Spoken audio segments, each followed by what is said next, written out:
everybody, it's me, ShandrahFaith, here with another Reading Rainbow's Divination, where I read to you like good little children. And today we have a very special, I guess, off location.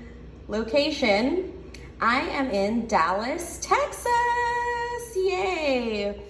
So, to commemorate, I guess, and it's been something I wanted to do because I've seen other readers do it, I'm going to be doing a Tipsy reading on what is your person thinking, feeling about you, what's going on in your situation. And it'll kind of be like a drunk confession, like if your person or you got together, you know, I'm just going to kind of be that medium for that moment because, you know, you can't always get your person drunk and and get them to tell you things, but we'll see what comes through in the cards. And yeah, from my hotel room in Dallas, downtown Dallas, right in the city. So yeah, we have pile number 1, the Blood and Honey. Number 2, it's a house wine, sparkling carbonated wine, MOSAIC IPA. And finally, I wanted to end with Bud Light to keep it light. So yeah, I'm excited to see how this goes, my piles. So I'll see you at your pile, and yay vacation. All right, bye. Hello everybody, and welcome to my first Tipsy reading. I did have, oh, you chose Revolver, you know, maybe the Beatles album. So, yeah, it's important to you guys. That just popped in my head. But I am here in Dallas, Texas, so I am having a Texas ale. I feel like I am being like sponsoring these beers are sponsoring me, but no, they were just the beers that were in the lobby of the Marriott that I'm staying in. And wanted to show you my setup. So actually I brought all these little things, these goddesses and the rose quartz and the cedar, which I think is cool because this hotel is on 555 Evergreen. So just bringing that cedar, I feel like cedar refreshes things. So I'm planning on going on my second investigation, ghost investigation, paranormal investigation, sorry, over at the old Alton Bridge, also known as the Goat Man's Bridge. So hopefully gonna bring some healing energies to the Goat Man. But I was really actually supposed to be here for Texas Paracon. That got canceled, but I kept my tickets so I can hang out with my girl Natalie Jones and we can go investigate a haunted bridge and do some lovely witchy healing work, right? But yes, this is all about you, pile number 1. And we are gonna start with we're going to read from the Enchanted Forest, which Happy Twins 1111 noted that this one says the Enchanted Forest, and this says Forest of Enchantment. So if you're looking this up, I think either one will do, but you know, tomato, Forest of Enchantment, the Enchanted Forest. I had no clue until I watched one of her readings. Whoever tarot readers or whatever, I try my best to link everything in there. So yeah, it looks like a hot sauce bottle. Okay, so pile number 1. What is going on in your connection?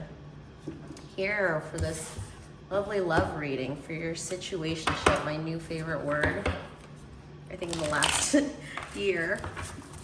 And I guess that's it. 3 minutes has already passed, so I feel like I'm gonna just get each of these readings are gonna get a little longer as I progress through this session. But yeah, I've enjoyed, I think I'm gonna go like link the Tipsy readers that inspired me to do this. Yeah, a lot of linkage going on. That's what I'm thinking. Okay, pile number 1, my revolver. Okay, what's going on in pile 1's love life? What are they thinking, feeling, what's going on in this connection? Keeper of spells, that's the King of Wands. The whole wide world. Oh, I love, this is so cool. You have the Enchanter's Wheel, which is the Wheel of Fortune. And then you have the whole wide world. And then you just have this magical guy, this fiery magical guy. Or girl, person. All right, so I'm gonna do 11 card spread. So let's see what's going on. What else is going on? What does their person want to say when they're a little tipsy, you know?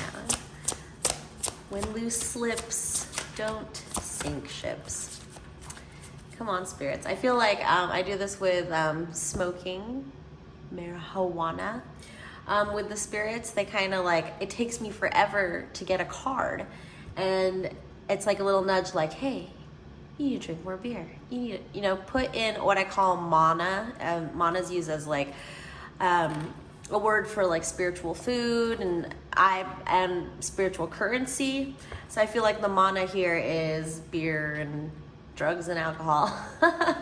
It can be used, you know, that is what people for many generations of witches have used drugs and alcohol to reach a different level, yeah, it's to say.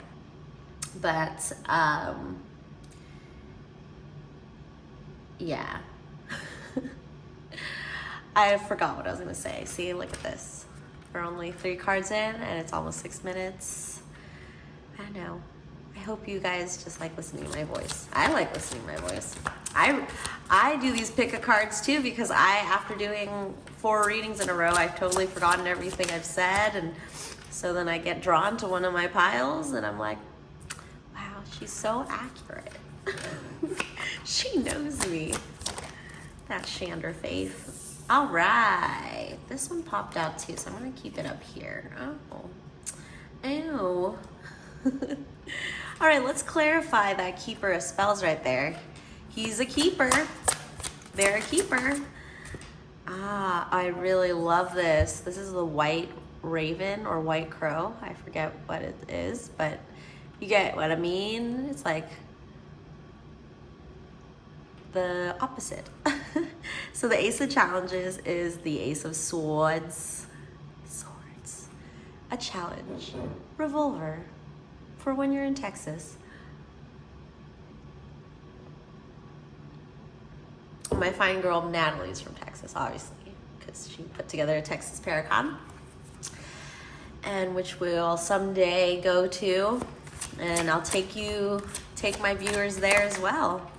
And I really like Texas. My first investigation with Natalie was at Mineral Wells, Texas, which isn't too far out of the Dallas-Fort Worth area, but a lovely haunted house.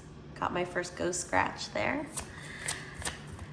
You can find that I have 2 ghost scratch pictures. Yeah, and they're on my Instagram, so go follow me on Instagram, because if you're gonna look at my stuff and you don't follow me, then you're gonna end up with a bunch of bunnies sleeping all over you, which sounds actually really nice. I like the description of this from the book, so when we get to reading, then we will see. This is a show about literally reading, okay? And someday I would like LeVar Burton to come on the show in some way or form. And I think I was supposed to celebrate his birthday this year, but I forgot. So but I haven't looked it up yet. Yes, my channel is Divination / LeVar Burton homage.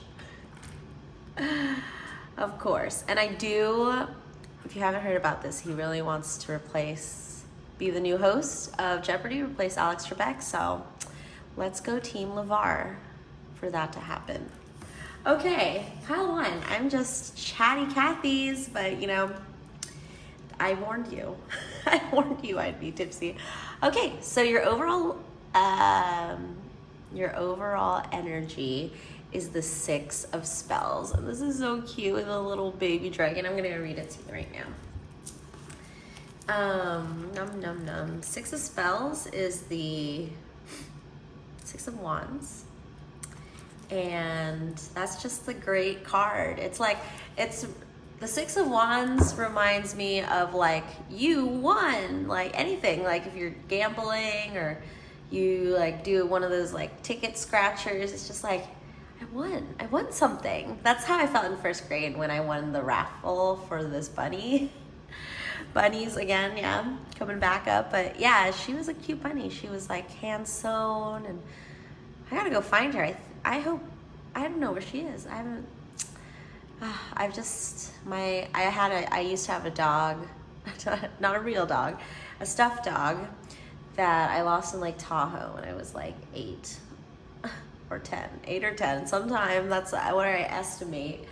And I had that dog for a while, since I was a little kid.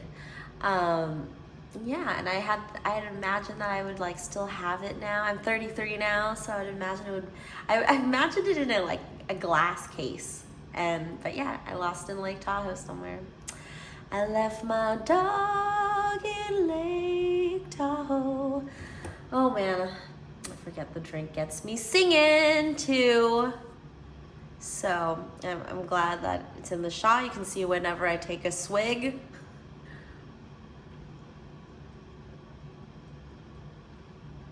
Okay, peoples. So, I was just about to read this. There's a new arrival in the forest. It's not easy to hatch a wyvern, but this intrepid wizard found an egg in an abandoned nest and brought it home to try. Generous doses of worry, magic, and love have yielded a successful hatching. Other wizards and witches have gathered to welcome the little one and congratulate and watching too much RuPaul. Congratulate their friend on a job well done. The new foster father's pleasure and pride in his accomplishment are made all the sweeter with praise from his peers. When people are secure in their own accomplishments, there is no jealousy or ill feeling when another has a glowing success. Literally glowing. Let's see that picture. I like how each of the pictures are like detailed in here too. Feels kind of like a spell book. Or a grimoire, what I like to call it. Ooh, I can kind of hear the thunder. Yeah, I didn't look up the weather, so I didn't know it was gonna rain. I was like, it's gonna be hot. But when it's hot, there's rain. That's good. That's a good thing, guys. People didn't used to have sprinkler systems, and they'd have to rely on just when it would rain to have, your crops grow. And man, oh man. When people are secure in their own accomplishments, did I already read that? Oh God, oh my God, I do not like feeling not out of control. I'm out of control, guys. I'm drinking this much. Oh God, this is more of an experiment for me than it is for you, viewers. Unless it is. Then tell it down in the comments. Whatever, I'm just gonna keep reading. I'm so sorry for this, pile one. You're my first pile, and no. When people are secure in their own accomplishments, there is no jealousy or ill feeling. When another has a glowing success, literally glowing in this case, I did read this, because the foster father knows this, he can accept congratulations as his due, with no false modesty or self-deprecation needed. Though you may never hatch a wyvern, be proud of your triumphs and drink in the praise. meaning at a glance, success, justifiable pride in accomplishments, validation by others, a supportive environment where your talents can shine. A closer look, passion soaks up the adoration amidst a tiny puff of happiness. Oh, that's so adorable. I hope you guys have a tiny puff of happiness. So here we go. Let's be proud of your triumphs and drink in the praise. Cheers to you, pile one. I really feel like your connection is going in the right direction. Although there's been, challenges. It's been interesting, live in a boring world where nothing happens. Heaven is a place where nothing happens. So 6 of Spells is congratulating you. Congratulations, pile number 1. Something is going right in this relationship. That's what's important, is that somebody cares about you and you care about them. And there's been some challenges, literal challenges. See, the Ace of Challenges. You've gotten through it, pile number 1. So what I'm feeling is that we have these 2 court cards, and this is representing your person, the Weaver of Spells, possibly a fire sign, fiery person. And then we have the Weaver of Challenges. That's clarifying the 8 of Visions, which I'll read this to you guys next about these ladies, these 8 ladies. I don't know why they made me, their sorrow makes me laugh.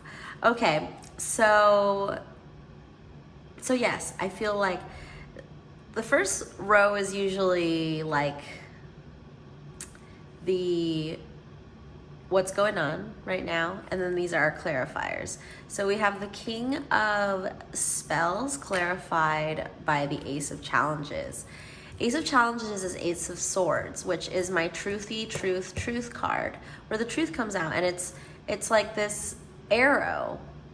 Like you ask for an answer and it just points to the right direction. I mean, I love that scene in Pocahontas where she has the compass and then it's like spinning around.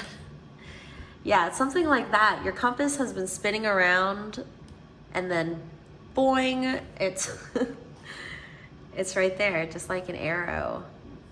See, so the arrow is significant here as a representation of truth. And the King of Spells wants you to know the truth.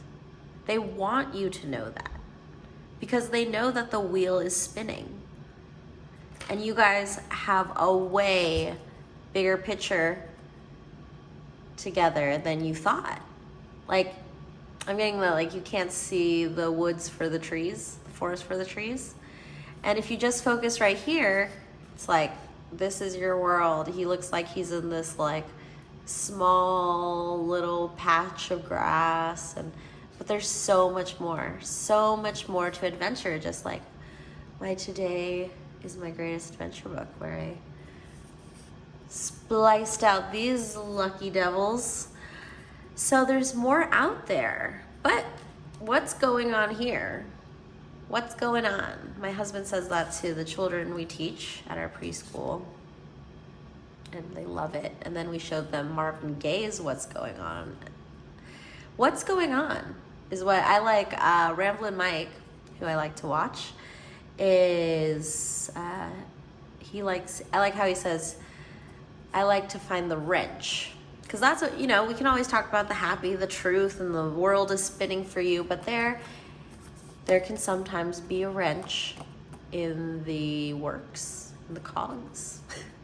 There's a wrench, there's a monkey wrench, and it's this. It's this coldness that I feel like you're exuding, pile number 1. Look at this bird. It's not white because that's who he is. He's just covered in snow. And I feel like the crow, the raven, the blackbird is a representation always, first of all, the first thing is death. Doesn't foretell death all the time, and crows are called a murder, but it's more about, but death isn't about death. That's what I like to say in tarot, because there is the death card, but it doesn't mean you're gonna die. Something's gonna die, but it's a metaphorical something, like an inability to tell the truth. So you break that.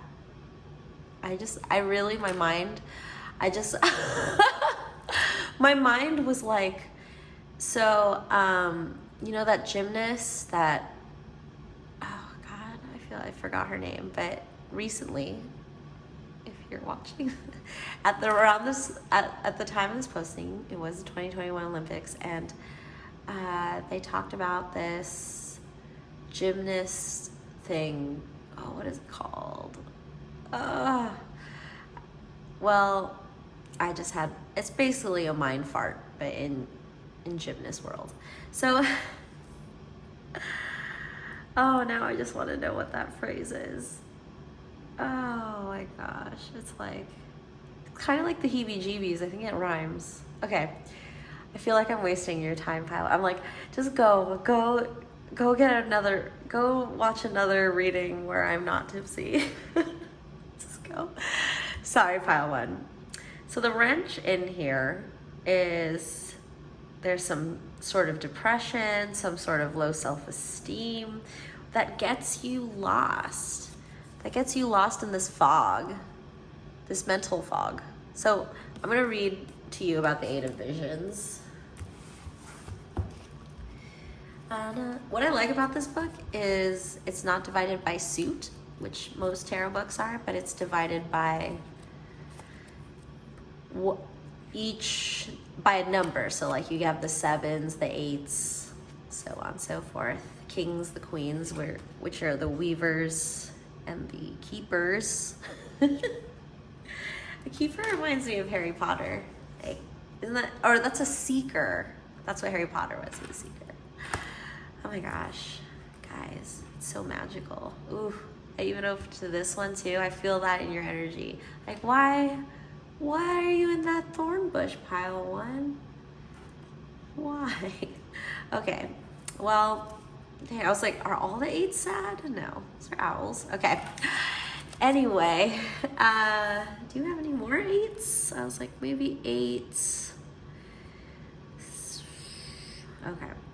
7, 8, 9. Guys, did you know 7, 8, 9? Okay.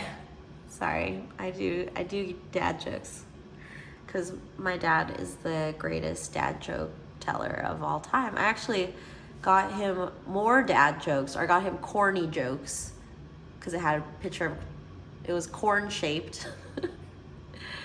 Oh my God, corn. And I just watched the Field of Dreams game against the Yankees and the White Sox. If you don't know what I'm talking about, it's like just Field of Dreams game. It happened.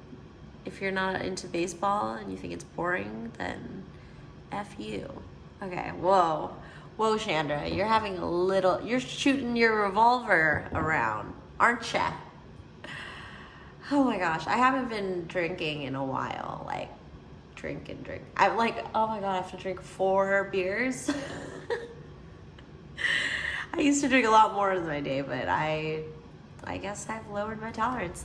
So you guys get to hear this tipsy girl talk. Okay, whew, it's like we're talking about sad. I want to make it lighter because you're sad.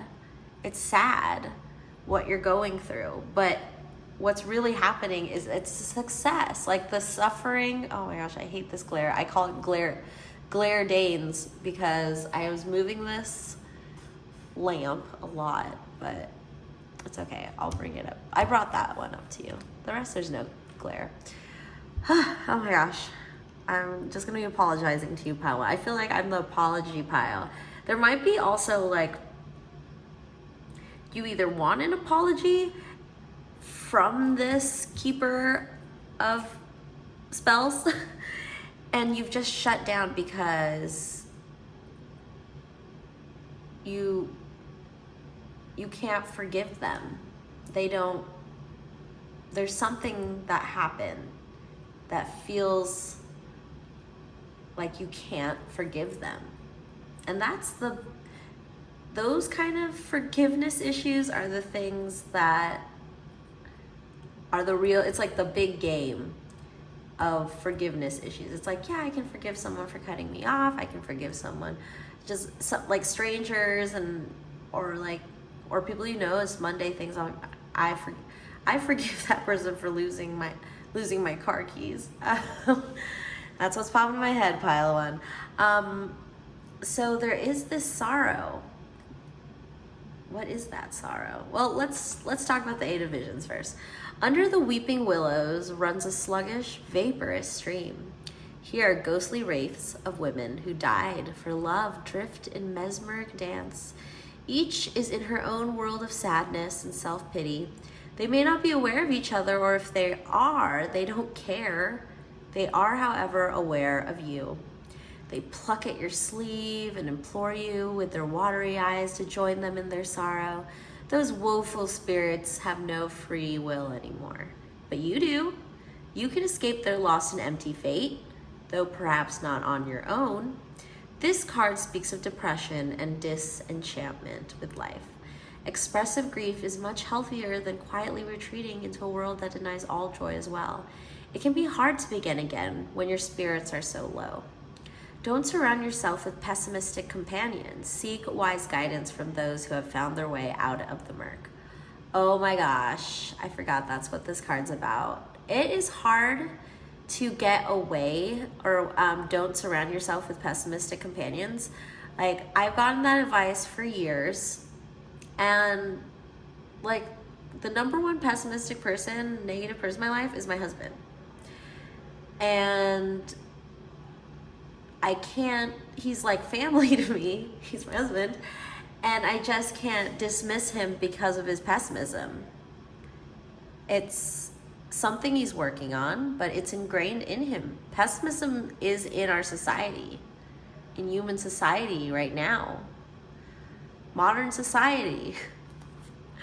Oh my gosh, I keep stopping because I barely drink anything, but God, I don't know what pile 4 is gonna be like. Maybe I'll be more coherent while I do that. Meeting at glance, withdrawing from life, extended solitude, the dangers of depression, being swamped by grief.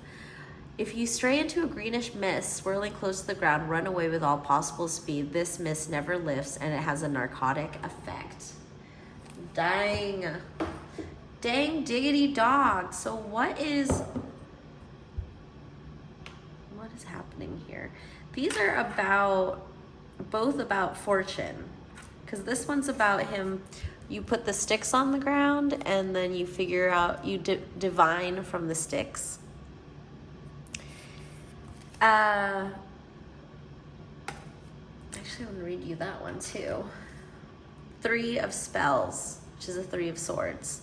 You're taking a journey, or in the normal original tarot, I call it normal tarot. It's a guy standing out, looking at his ships, going, and he's planned for this moment. This moment is here to come. It's your person. They're here. Oh my God. I was like, they're here to come. Take it as you will. These 2 sticks are, I'm going to read this because the book tells you what kind of trees these are, and this can help you. And I think this is with the cedar. I've found that cedar works for me. I like it. I like the smell. Like, I thought the only thing to smudge was sage, but you know, shop around. But yeah, there's different kinds of trees you can burn. So let's read about this actually. 3 of spells.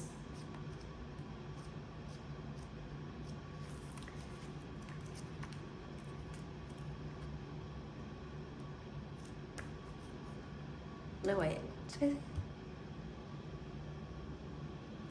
Oh, 2 of spells. Oh my gosh.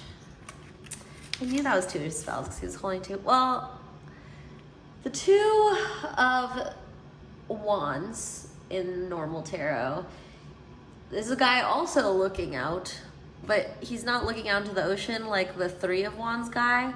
He's like looking at this globe in his hand while holding on to one of the wands. And then the other wand, the second wand in the 2 of Wands, is just standing on its own. I think so. Because I feel like the 3 of Wands does that. I think there's a standing one that's just standing by itself in the 3 of Wands. Oh my gosh, whatever. This enchanted forest of enchantment is like, I feel like it's like confusing to readers. I feel like this isn't a novice book to start reading with tarot, because everything's switched up, you know, everything. It's still like the basic meanings are still in there, but it's just like all the tarot is, the traditional tarot is changed. The queen becomes the weaver, and so you have to, it's like code, like breaking a code, you have to know. But then once you figure out, you memorize, I don't know, I didn't like write down memorizations, I just kept doing tarot over and over and over again until it became so natural. But yeah, the Weaver of Challenges. Oh my gosh, I am so sorry, pile 1. I just like faded away again. But let's read you about the 2 of Wands, because I really want you to know about what trees are going to help you. This is a place of power where ancient wood wisdom is sought. After paying his respects to the trees, the seeker kneels on the forest floor and takes out a set of small wooden staves. They are carved with symbols that make up an ancient divinatory alphabet, each symbol corresponding to a tree or shrub. These staves were created over many years. The pieces of wood gathered slowly from different trees so that each contains the wisdom of that tree. Casting the staves upon the ground, the seeker pores over the patterns, discerns the messages, clarifies the questions. He listens to what the trees have to tell him. The first step of any spell is to determine what you want. Without a clear intention, your magic will fail. Consulting an oracle can be part of the process of beginning any endeavor. You are doing so right now with these cards. Yeah, by watching this video. You are consulting an oracle. Me, ShandrahFaith. That's my name, don't wear it out. One interpretation of the 2 of spells might be, ask again. Go ahead, draw another card or 2. That goes perfectly with the Wheel of Fortune, because the Wheel of Fortune is kind of the same thing. Ooh, sorry. I'm just getting over a cold. I hate that after cold cough. So the Wheel of Fortune and this interpretation of 2 of Wands, they both are gambles, basically. He's picking out 2 random things to divine. You're here at Reading Rainbow's Divination, where we do the divining here. And the Wheel of Fortune is just, it's just different, you know, like how you're in a casino and there's different kinds of games. So this is the picking up the random stick game, and this is the Wheel of Fortune, you know, like the show. I like when they say big money. That's like my fave phrase from Wheel of Fortune. Little known fact since I'm opening up to you guys. Okay, where is the, okay, here we go. The staves in his hands are yew and alder. You and alder. So look that up. Look up the spiritual meaning. That's what I like. That's what I was gonna say. That's what I like people to do. That's what I do. And yeah, that's what I do. Get some yew. Okay. Alder is for prophecy and oracular powers, and the maker of the staves say, Yew was historically used for wooden Ogham staves. It is a deep, dense, dark, rich wood full of resonance with the underworld. So also I would suggest petrified wood, which was wood once, but yeah, turned into, my chair keeps moving backwards. Ghosts, are you pushing my chair backwards? That's very annoying. What's worse than a mean ghost is an annoying ghost. So I don't know if ghosts follow me, or if I just naturally go into haunted hotel rooms. So, I was like, I just want to tell you all my stories right now, but I have other piles to do. So, let's keep it going. So, all right, you're right here, you're cold, they're warm. How do we put this all together? What is happening here, pile 1? Something's happening. I think it's something to do with this card, the 6 of boons, the 6 of coins, and all these bunnies. I will read to you the story of these bunnies and this woman.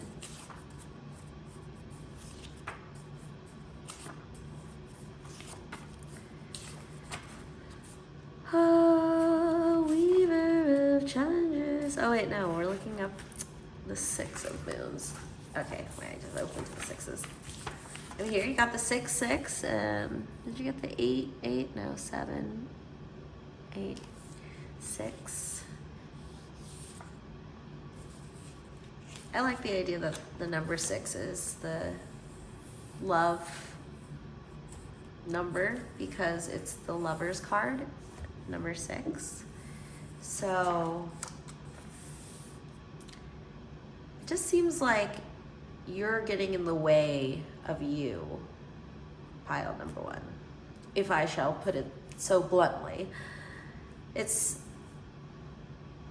everything, of course, is a gamble. Everything's not set in stone.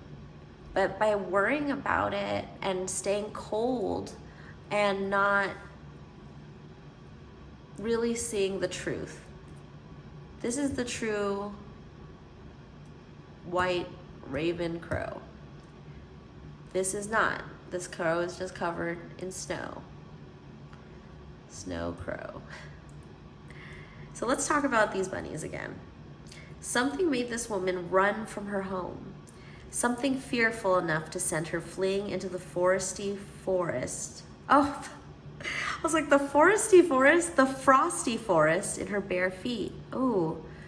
Oh my gosh. If you've had that happen to you, where you have an abusive partner and you're like locked out of your house. I just had that vision because that's what she was running from. And maybe that's a message for you, pile 1. Is this what's going on, pile 1? That you feel successful in this relationship, but you're going cold and sorrowful because this person is focusing on their own fire and magic. And you don't know what's out there. There's something out there for you and you need to find it. That's what I'm, with these cards, actually this was clarifying this too. But look at all these doors that you have. And you're able to set your spells. I think these are spells that she's casting off in the water. And candles you can light for hope and clarity. Something like that. Your witchiness. Bring out that magical witchiness in you. Pile number 1. Because you've been hiding. This 9 of challenges, which is 9 of swords. My nightmare card. It's the nightmare card, but it's actually not one of the cards I don't like. I have one card I don't like, and I learned about having a card you don't like from White Rose Guidance, one of my fave readers, and she does not like the Four of Cups. I don't like the Four of Coins. It's my hoarder card. I always think, and I've been, through my twin flame journey, I have been getting a lot of this Nine of Challenges. And that's for when you're mirroring each other with the insecurities and the nightmares. And that kind of mirroring sucks, but it has to be worked through. Mirroring isn't just this great, wonderful thing like, oh, we're eating the same ice cream at the same time in different states. I don't know why that popped in my head, but that sounds delicious, you know. What kind of frozen dairy treat is your person eating?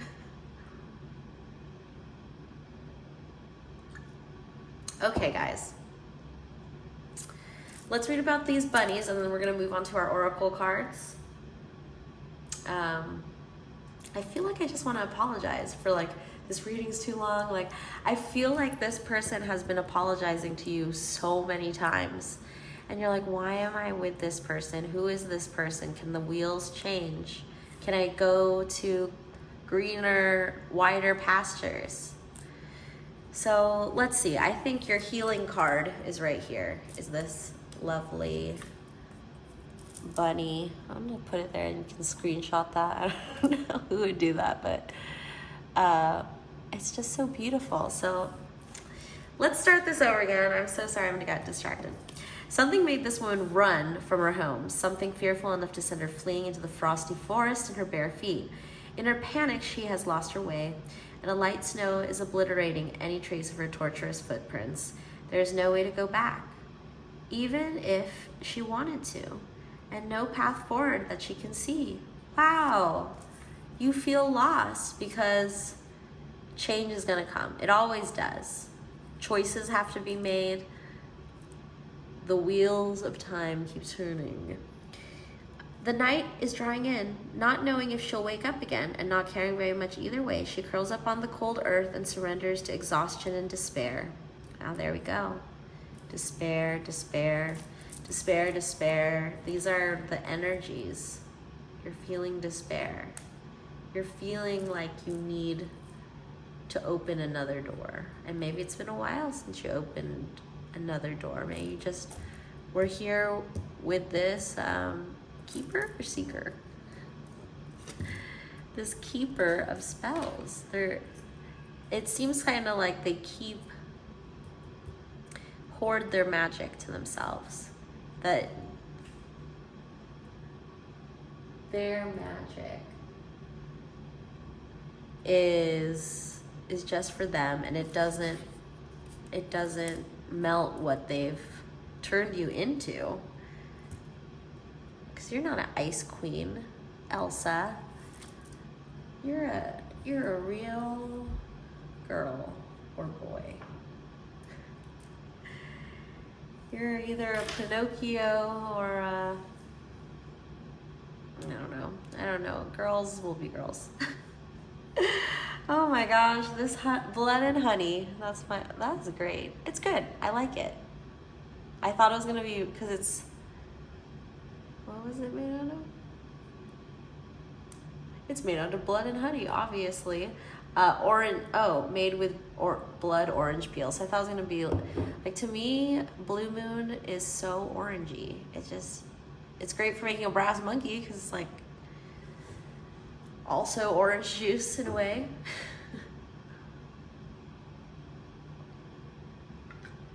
But this is great. I'm gonna become a beer connoisseur after this reading.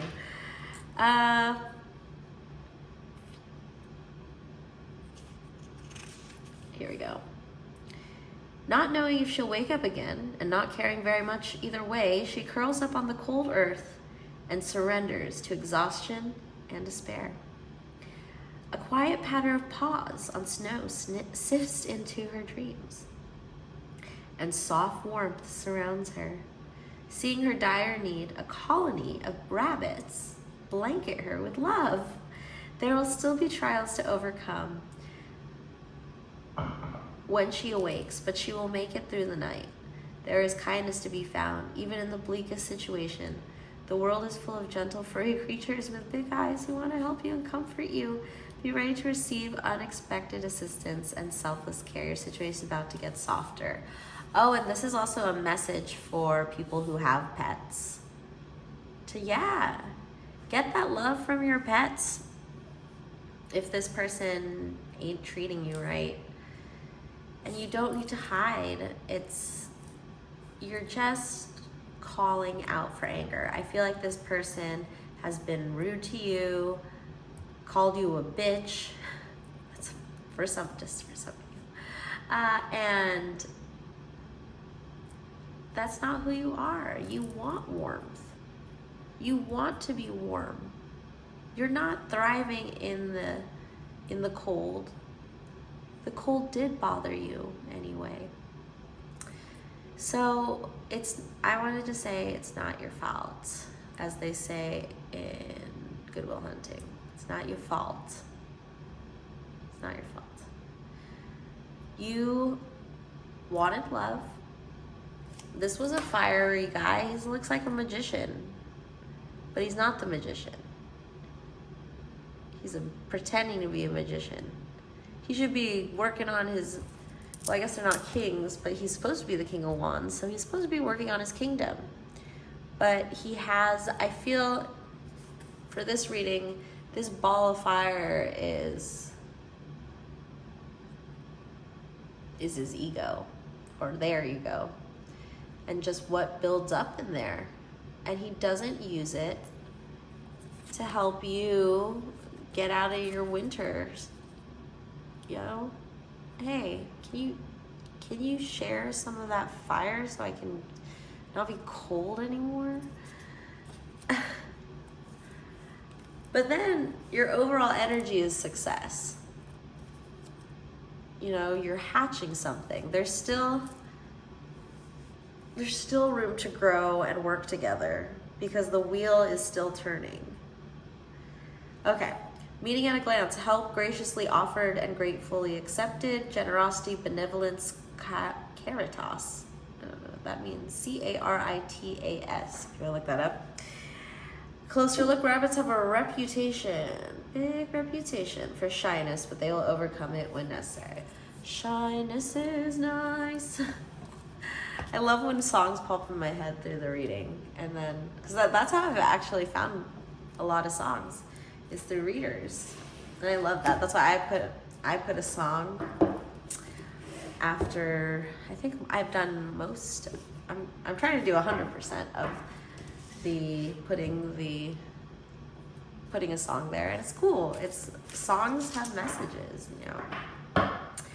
Alrighty, so we are now going to look at the fairy tale oracle and see what fairy tale is guiding this connection and has important advice for this connection. So let's see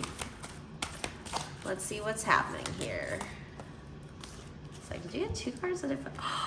Oh my gosh, this is so fitting with your despair pile 1, because this is one of my freaking favorite stories out of this oracle deck. 31. I could see some of you guys being 31. Oh my gosh, I just got. So the Who has this song, I think 21 is going to be a good year, which is a great song for this year because it's 2021. But I had here to 31 is going to be a good year. So maybe in 2031, 3 and 1 is 4 also. So the 4, I always think it's that solid foundation, the 4 walls. So the princess who never smiled, healing. This is what we're here to do. Pile number 1. I keep wanting to call you pile number 2. I see it a lot. Dude, guys, I have. Oh my gosh, I'm sorry. I have watched a lot. I think it's been past a year that I've been watching tarot videos now. It's just, yeah. I don't want to say it, but they are addicting. And you know what? I do do watch a lot, but I don't put things off to watch tarot readings. And no, I also do tarot readings. Live, Breathe Tarot, Revolver Brewing. Sponsored by Revolver Brewing. Okay.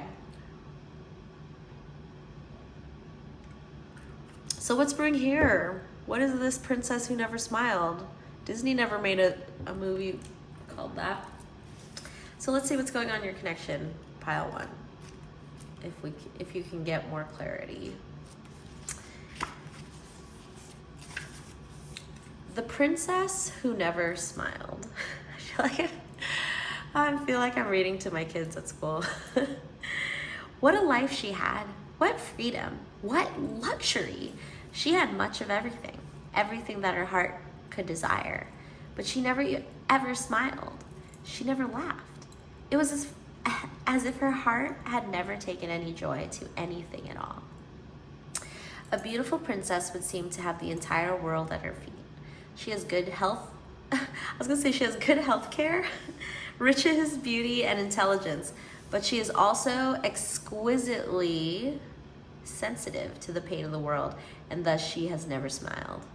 She is serious and cannot smile while so many are in pain.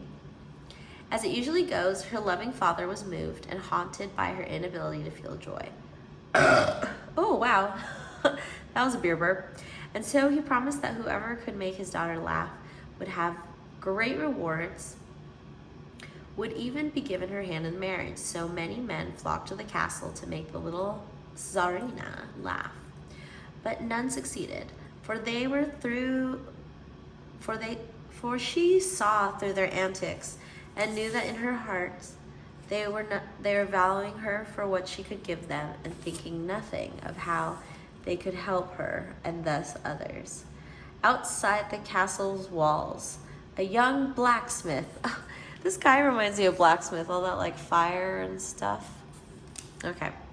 A young blacksmith was apprenticed and slaving over the bellows, wiping sweat from his brow and learning his trade. Like learning his table. He was honest and good and thickly muscled. That's some good information. I guess, oh yeah, it takes a lot of muscle to be a blacksmith. True. It's before parkour. And thickly muscled. I can't believe I read that again. Whew, steamy pile one. And knew in time if he could master the fire and water and smelting of metal, his life would be worthwhile. Wow. And you're coming in as the Queen of Swords. So if he's the blacksmith and you're a sword, there's gonna be a clash. Fire. If you have too much fire, it'll melt the sword. So I think from your overall energy, this Six of Spells, the Six of Wands, is that's the overall facade that is in your relationship. You know, there's just so much despair that you're feeling. You want this person to reveal the truth, but they can't. If they admit that they've hurt you, they're gonna think they're a bad person, and your ego doesn't want you to feel that because it's painful. It is painful to think that you are capable of hurting people because you have been hurt before. I believe that everyone has been hurt emotionally. I'm talking about emotionally, and I think if you haven't scraped a knee in your life, wow. Hey man, it's time for another drink.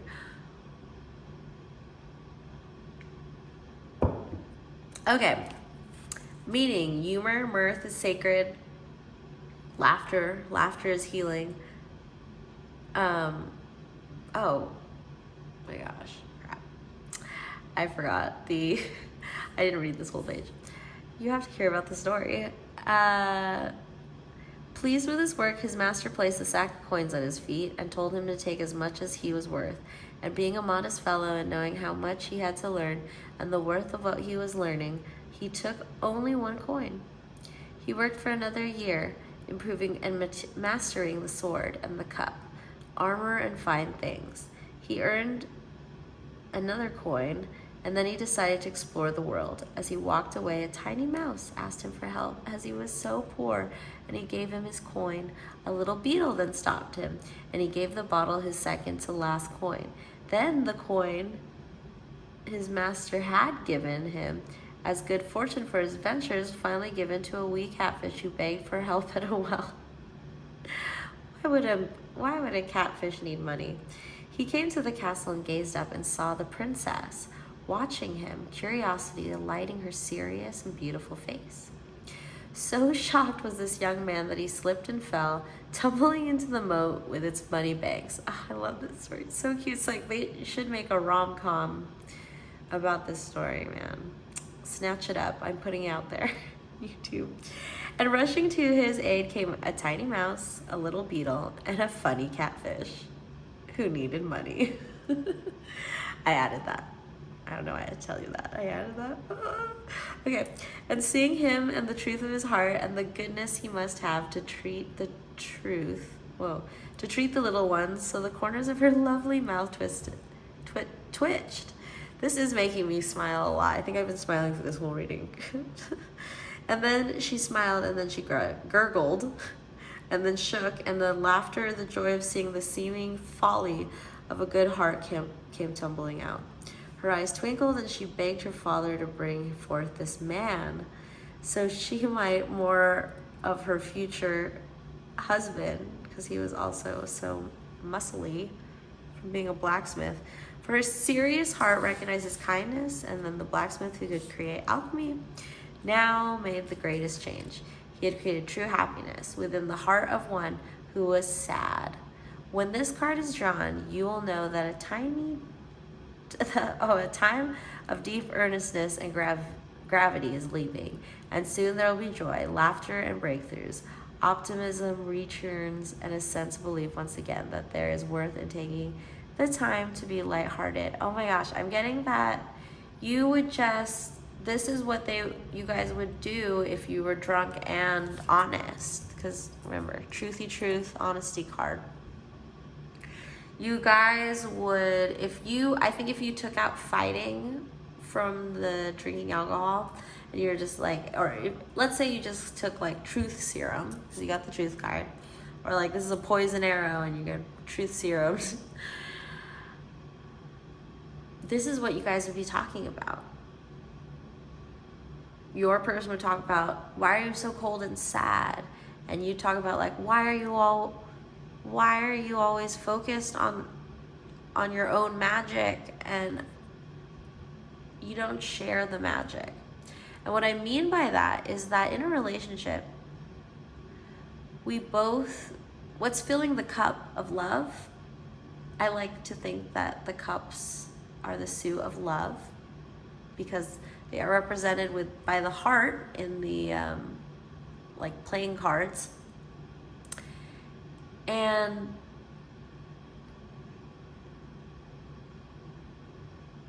oh my gosh, I lost my train of thought again. Oh, this is gonna be the longest reading. I don't know who's gonna watch this all the way through, but it's for you. We're in Dallas, we're ready to go. I'm so sorry, Pile 1. I forgot my train of thought, but it would just be that you guys would see each other's flaws that you didn't notice. I mean, you do notice these flaws, but you didn't understand how to accept these flaws in your partner. You do want to leave. You do want to open another door. And I know I said earlier that this could be a false sense of success, but I know on the other hand, it could be that this isn't it. Like, if your person, I just got like, melt your cold, cold heart. But if they can't, then yeah, pick a new door. Pick a new door then, okay? Just stop hiding, okay? If you're in an abusive relationship, you have two choices. You can stay in it and work through it and see if this is a possibility, you know? If your person is willing to do things like stop an addiction they have, or start working on themselves, or going to therapy, then I think you should stay with them. But just know that if it gets too much to get your person to change, because ultimately you can never change a person. Only they can truly change themselves, no matter what you do with them. I mean, you can have the greatest trainer in the world, but it's all up to you. How you grow as a person, especially mentally. And I want you to be happy. Pile number 1. You're just my first pile. I think it's gonna be, usually pile 1 is my longest. I don't know why I go on my rants in the first one, drunk or not. I've never been drunk on on doing this, but man, guys, thank you for sticking around with me. If you're still out there in YouTube land.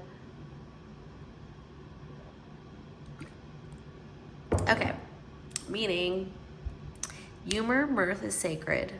Laughter is healing. Laughter breaks through sadness. Depression or a time of grieving is ending.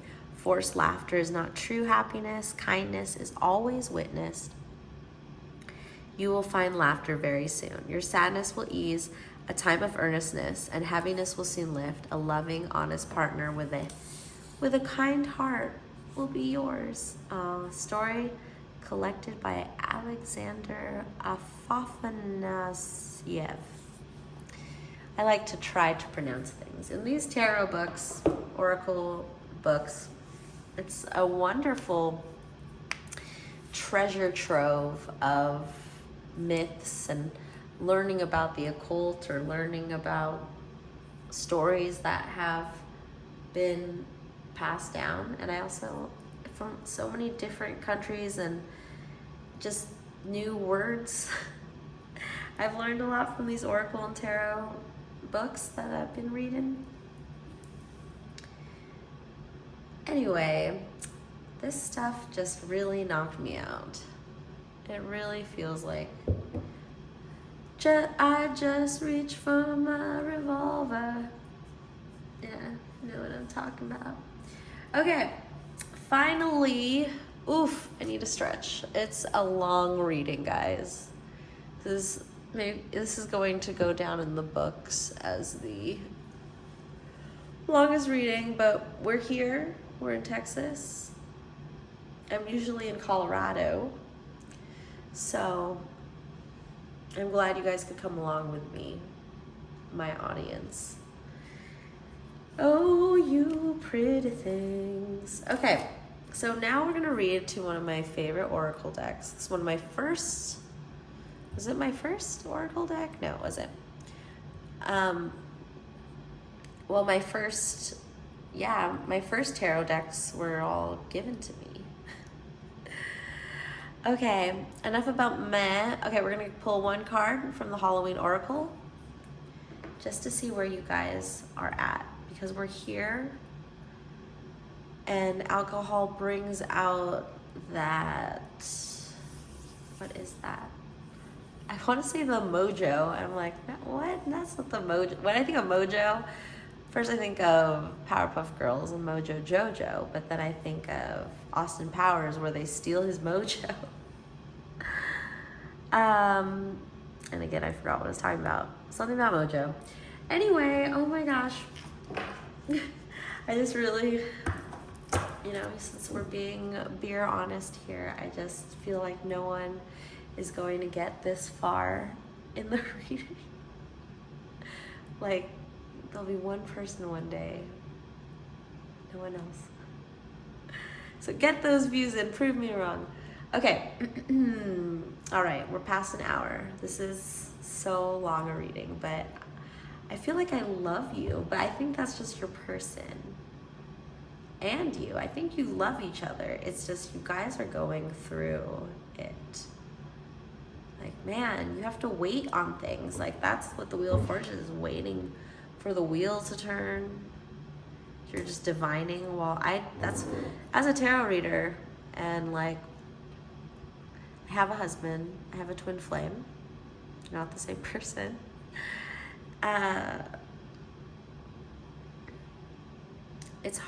It's divination, because they always say, hey, it's divine timing, so you never know what's gonna happen, but it can turn into years, like it's had with me.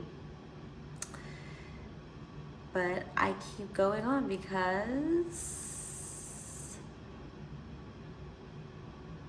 I feel confident in my fate. But in the meantime, when someone's ghosting you or not talking to you, you have to turn to divination, which you are right now, to guide you. Because you can just sit there and wait for the wheel to turn, or you can ask, what should I be doing in the meantime? In the meantime, you're going to find what gives you warmth and pleasure, and what makes you feel this way, warm and taken care of, and an ability to be free and have wide open spaces and be a part of nature. I mean, all these decks are in nature because it's the enchanted forest. So that's what I like about it. Everything's like outdoors. And that's what I'm getting to, is like, just get outdoors. You need to walk or run, get out in the sun. That's what I'm getting. All right, folks. Let's check if this is gonna be the longest reading. Pile ones, we'll win a prize. I don't know how I'll distribute this prize, but, ooh. Whoa, it always feels like there was 2 cards the first time I shuffled for you guys. But maybe I'm just drunk. Okay, let's take a bit of a drink. Ooh, you guys are arachnophobes. I love spiders. I love spiders and snakes. Luckily, my husband let me have a spider. I mean, he does let me have spiders. We don't kill spiders in our house because, like, they're fine. It's fine. I had a spider crawl on my hand, and it was good. You don't have to kill them. They're doing a good job getting those damn flies. I hate flies that get in my house. Anyway, spider, community, and web weaving. So that's what it is. This overall energy over here again.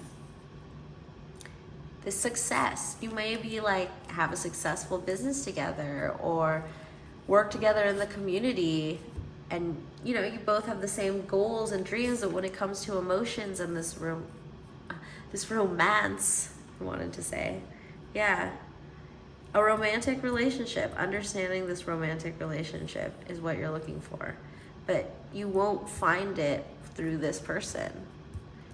You're going to find it by going within and finding what comforts you. It's about learning self-soothing. It's a hard thing. It's hard for babies to self-soothe, so they cry all the time, but we're adults or young adults. I was gonna say baby adults. We are of cognizance where we are trying to ask questions about our romantic partnerships. So community and web weaving. Like, you could even work with the World Wide Web. You could be techies, code makers. I'm not really sure. Good with computers is just, you know, the World Wide Web. It's connected. You guys are connected, is what that's saying. So let's read from our Halloween Oracle. Oh, and it has a cute little like rhyme that starts it off. I like that too, because I believe that spells work better when they rhyme. I learned that from Patty Negri's book. She's a great witch. Try to remember to link her down below. Okay, spider. Community and web weaving. She spins her silk alone, in the dark with hope of collection. Sticky with dreams, weaving the worlds, a wide web of connection. So you guys are stuck together in this web you've created. You guys could even possibly be married to each other, and you're both just going through it, but it's like the opposite. It's totally an opposite experience. They're going through fire, you're going through winter. Whoa, man. You're summer, I'm winter. How are they gonna get together? A new sitcom on CBS. Thank you. Brought to you by Revolver Brewing.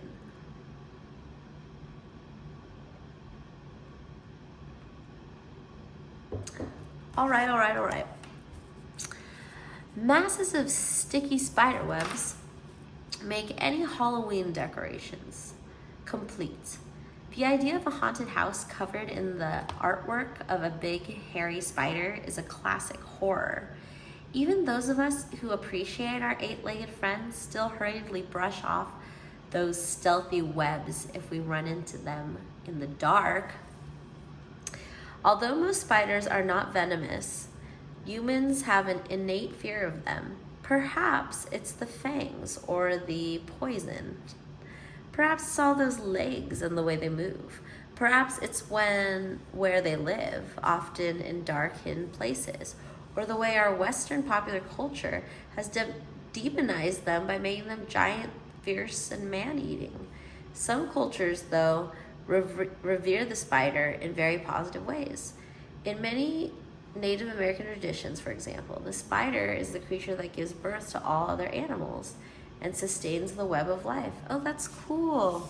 This is this tattoo I got is where the Greek gods were born. So the myth about the Greek gods is that there was a giant egg that was guarded by this snake, this mama snake.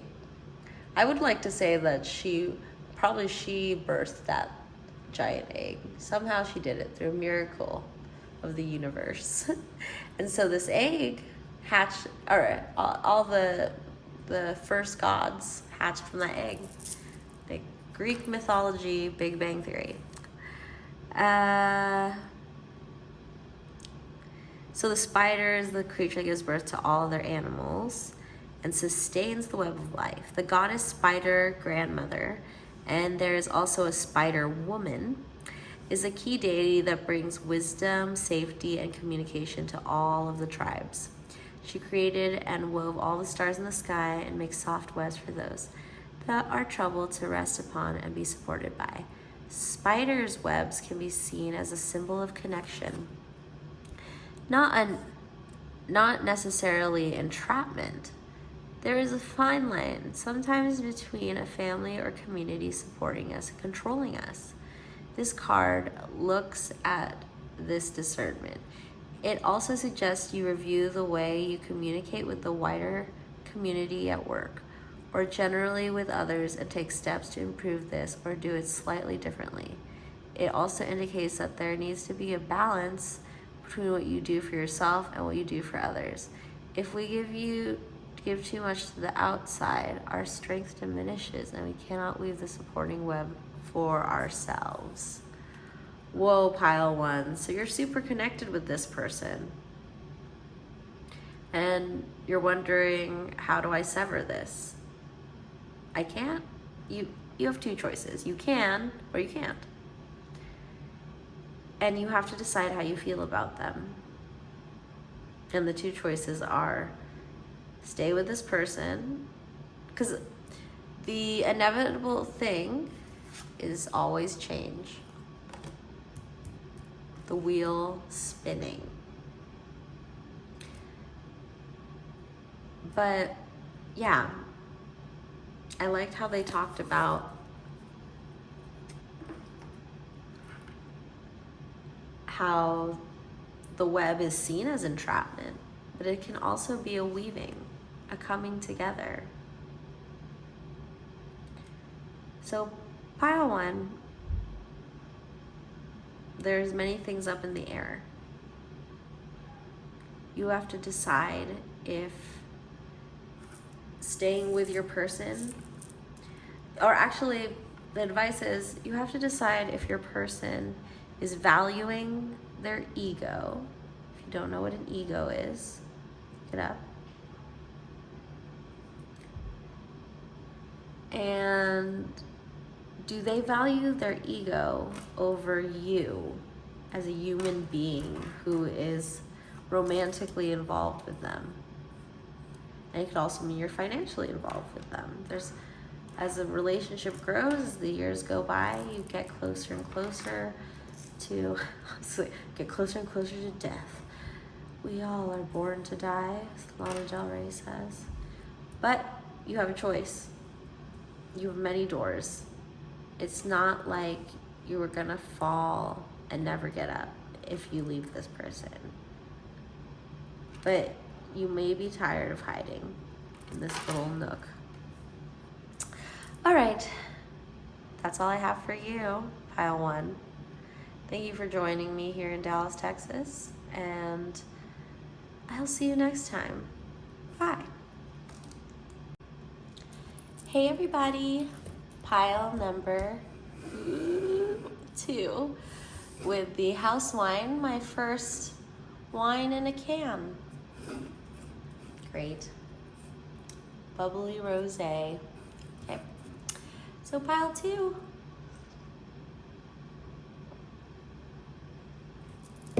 Let's see what's going on in your connection. Whew. Ugh. Just had that like ale from the other characters. The first beer, so yeah. Then I waited a little bit and watched like a show on bodybuilders and steroids, which is kind of like spooked me out. Like, I'm not afraid of ghosts or the dark, but bodybuilders taking steroids, that's kind of scary. 9 of Visions. Oh, and we're reading from The Enchanted Forest. Okay, so what is going on in their connection? What's the truthy truth, as I've been saying since we're doing a Tipsy reading? The Weaver Booms, Queen of Pentacles. So very nurturing energies, Pile 2.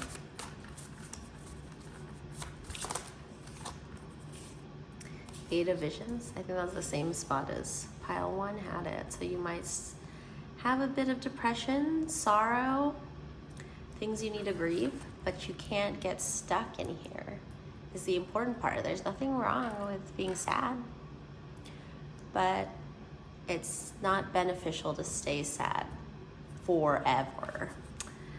So let's get one more card for our top deck, and the Black Shuck. I think that's death. The Black Shuck, we can read about him. So there's some sort of change going on here. Which one was this? The 9 of Visions. 9 of Cups, I think, yeah. All right, let's clarify the 9 of Visions, please. The 5 of Vision. There's like a lot of water energy in that Princess and the Frog. Where did this guy come from?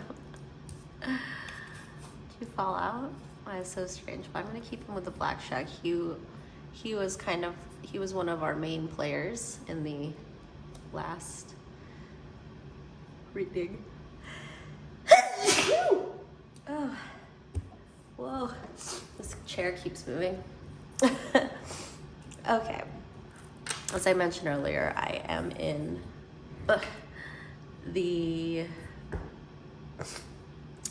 Dallas and doing a off-location reading for you guys while I'm in my hotel room. Okay, so the Green Mother, let's clarify that. 2 cards for that. Oh, look at that. 3-4, the Empress and the Emperor, and the Folly, the Tower. What is joining these two nurturing figures? Okay, Weaver of Boons. Hold on, I'm gonna fix my chair. Okay. This keeps running away from me. Okay, so Weaver of Boons, let me get clarified. The Four of Boons. Hoarding your pies there. Hoarding those pies. Why? All right, let's clarify the Eight of Visions, please. The Lovers, within despair. There's romance. Let's see. And let's clarify this Keeper of Spells and Black Shadow. The Ten of Challenges, the Ten of Swords. Kind of like this person went through a transformation and became a elderly person after, it's kind of like a werewolf. So then your overall energy is the Four of Challenges, Four of Swords. Look at that tree. What's up with that tree? What's going on? What's going on? What's going on? So let's see, let's get the Tipsy energies. What's going on? Well, it seems like you have a grounding base. What I'm getting from this with the Emperor and Empress, either you knew each other from past life or you've known each other for a really long time and you're kind of grounded in your relationship with each other. It could be like a childhood sweetheart, someone you've known all your life. And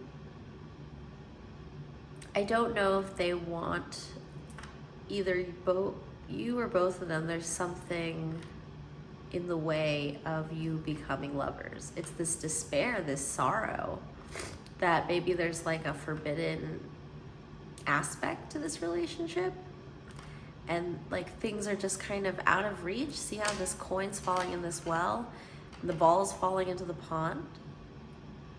And there's the frog kissing the frog, because within the frog is the, what is this guy's name? The Forest Lord.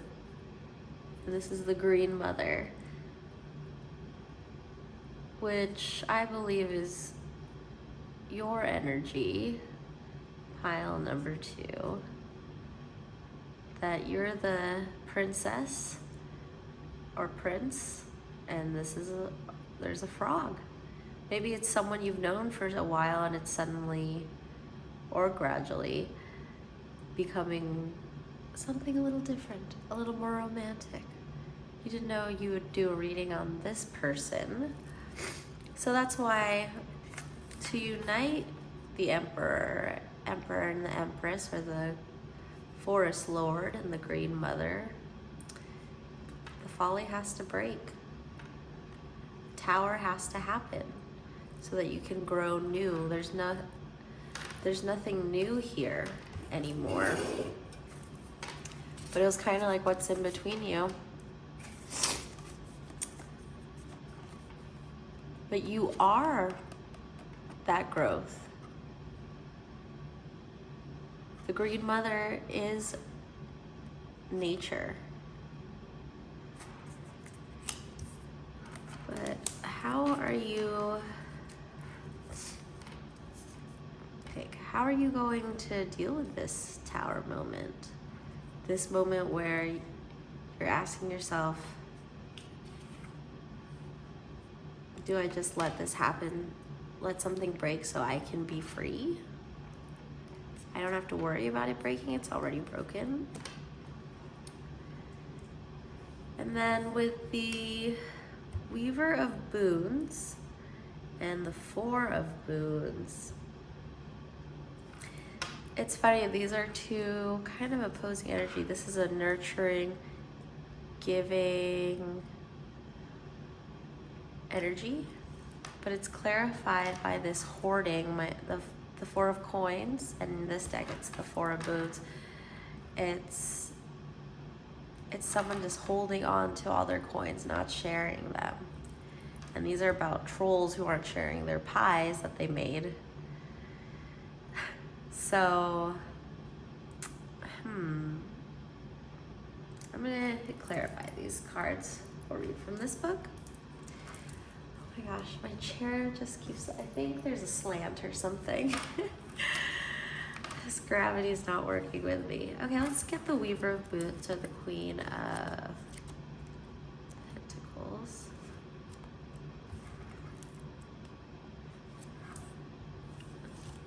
Our last. Okay, here we go. Finally. The Weaver of Boons knows just what you need. When you visit her cottage in the forest clearing, the aura of peace and plenty embraces you. This witch's magic is earth-centered. The virtues of plants, the secrets of stones, bird and animal lore, the dance of the seasons. She treasures both the wildness of the woods and the beauty of her well-tended garden. She is the preserver, nurturer, and healer, feeding both body and spirit with motherly love.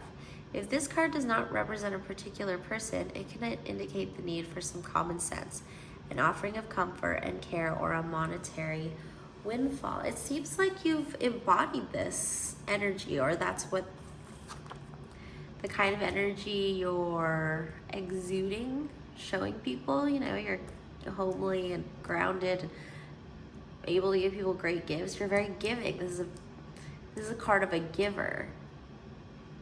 Well, deep down, you feel like you're a taker, or maybe you feel like this insurmountable debt to people. You're a people pleaser.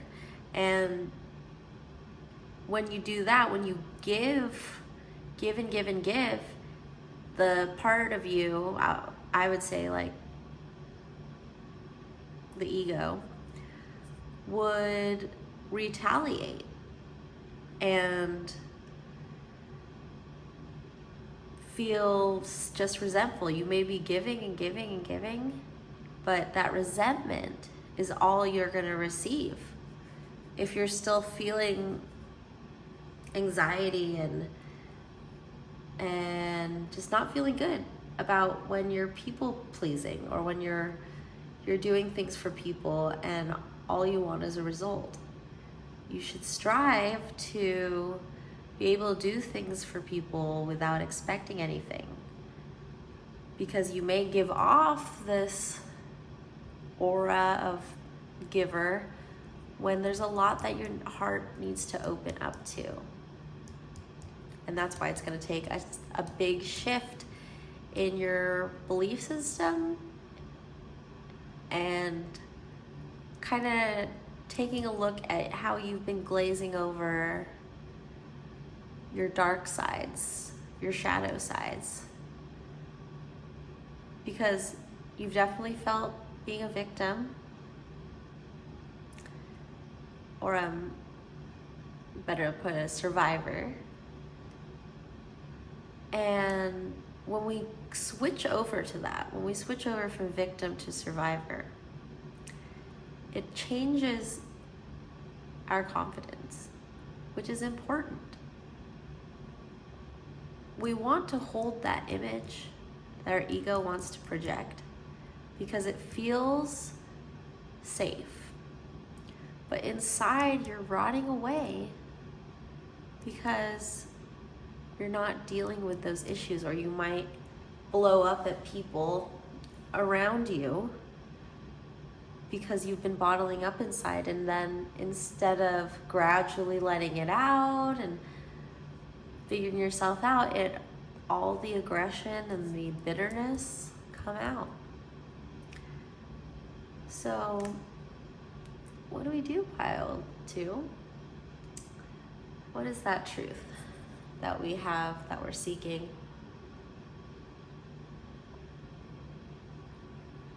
We talked a lot about this card in pile number 1, about this idea of people staying in their sorrow and not finding a way out, and just bringing other people down. You know, this didn't start out with 8 wraiths, as they call it.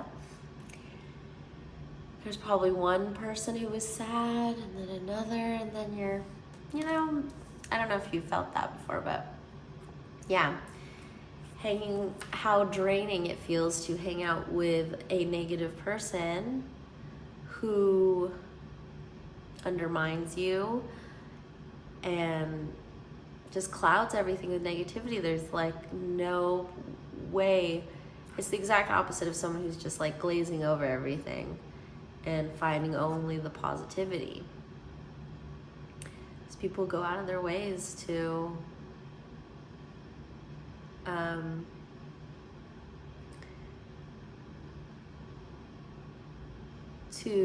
promote the negative, but it's super subconscious as well. No one actually wants to admit that they see the world in a negative light, or that it's scary to think that how little control we have sometimes and how much effort we have to put into having a positive mindset, a healthy mindset is more like it, not just positive. Or that we eliminate the idea of positive and negative and just be who we are, because those are words that are very judgmental and painful. And so that's what I'm getting from these cards, these final cards over here. And then we're gonna read about your overall energy. But what is this? In your love life, I don't feel like this is your person. Like in pile 1, this was definitely their person. But in pile 2, I feel more that this is your energy as well. I feel like your person is this Emperor, but you are dealing with fire and earth. So it's really hard for fire to spread on really green, moist grass, plants. So the worst fires come from dry grass. So there's 2 parts to you, pile 2. There's the nature green grass that can't be burnt. And then there's the fire. You're also the fire. You're the earth and the fire. Earth, wind, and fire. So how do we not get burnt is the question for you, pile 2. Because you just want to feel secure, and you want to feel secure enough that you can live to be the equal of this Emperor. But a lot has to come down. A lot of addictions, mental addictions or physical addictions. You have to analyze your life and see where that's going. So let's read about the Black Shuck. Or actually, I'm going to read about all 3 of these pieces so we can see what story is developing over there. So here's my book. Okay. The Keeper of Spells.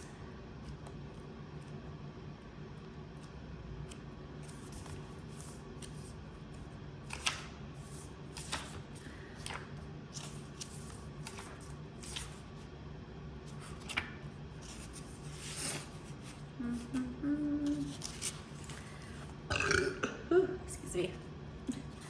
Okay, so the Keeper of Spells. The Keeper of Spells blasts through obstacles with an elf wizard enchantment that is transformational and activating. His familiar is the fire drake, which embodies the blazing force of his passionate will. He summons it forth from his own center. The Keeper of Spells has no need for external tools of magic. Seek him out when you are ready to change your world. If this card doesn't represent a particular person, it can mean a time of powerful advancement for an endeavor or a movement. Embolden others in creative and positive ways. Character traits: confident, charismatic, passionate, sexy, and natural leader. Motivates by example and exuberance. Virile, dramatic. Shadow traits: hot-tempered, vain, egocentric, arrogant, doesn't like to share his toys, ignores the rules, autocratic. So again, you can balance out that nature with being in nature, is what I'm getting from this. Is that if you really do have this fiery, egocentric part of you, you've got to temper it with actual nature. Going for a walk, sitting on grass or dirt, something that can connect you, or even just holding rocks.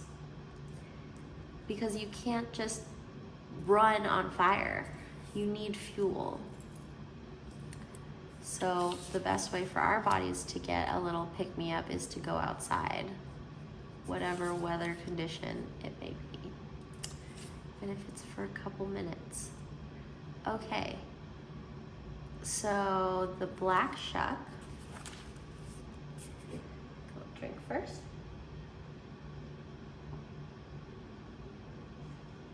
Okay.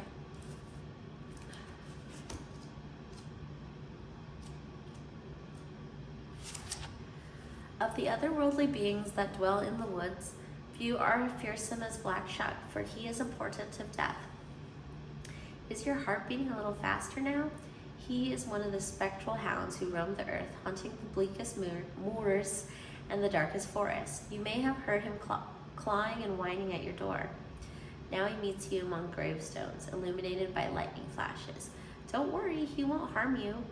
Black Shuck comes not to take your life, but as a memento mori, a reminder that death awaits you and life is not to be wasted. Look into his fiery eyes. Let him know you understand his message. If you have the courage, extend a cautious hand and feel his cold breath. He knows your scent, and he will find you again. Sooner or later, Black Shuck comes for us all. When Black Shuck appears, take it as a sign that you need to prioritize what's important to you and release what no longer serves you. This card rarely means physical death, but don't run away from that interpretation either. Sit with it for a while. All things pass in their proper time, and making friends with Black Shuck will lessen unwarranted fears. Meaning at a glance: the knowledge that time is finite, change, evolution. Release of the old to make way for the new, making peace with an ending. As you stand in the misty graveyard, you can just make out some of the designs on the weathered old stones. What would you want on your own? Oh, little stones. Yeah, a look at death. The death of the ego is what I'm getting. If this like ball, that's what we were saying in pile 1, is that this, he's completely focused on his own power and not sharing any of his power, kind of getting this over here. But this is your energy, pile 2, is that you're hoarding this. The person you're thinking of is not as stressed as you in this situation, that since they're on the bottom over here too, you're in this agony, despair, while they see love. And that doesn't mean that they're experiencing more unconditional love than you. It's not an unconditional love contest, but the love is there, and you have to be reminded that this person does love you, that they will go through the deepest, darkest things with you. Because if they didn't, then they'd be gone. And if they do leave, then we take some time to heal and then open our hearts again. But it really is going to take a breakdown of what isn't serving you. That is what the Tower is about. It's about building on a faulty foundation. Okay, and finally, our last very sad looking card is the 10 of Challenges, the 10 of Swords, which doesn't really look too fun all the time. But again, you're getting the 3 harsh transition, but great change indicators. The Tower, death, and the Ten of Swords here. You've gone through the gauntlet. You're wounded. You're hurt. Just like this guy. This horse is like, you did it, man. I'm okay now. I can eat this grass. But he's focusing on his defeat. He looks defeated. And we have to, and what the message is here for you guys is that you have to be the tree in this. See, even actually, the horse looks kind of sad too. His ears are down. So it's just like, yeah, act like a tree. That means finding a place to be still and quiet. And giving yourself moments or breaks from dwelling on your defeats. Defeats. Okay, let me read about the 10 of challenges. Let's find this.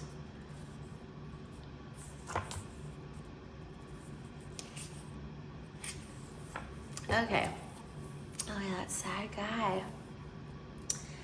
An aged knight sits weeping, his faithful steed at his side. He is racked by despair and defeat, which is also what this 8 of Visions is about. Despair, being lost in that mental fog, being lost in your despair, and I've been there. It can be quite a comfortable place, despair, especially if that's what you've been used to for most of your life. Many years he has quested in the forest, pursuing a mythical beast who becomes his life obsession. Ooh, excuse me.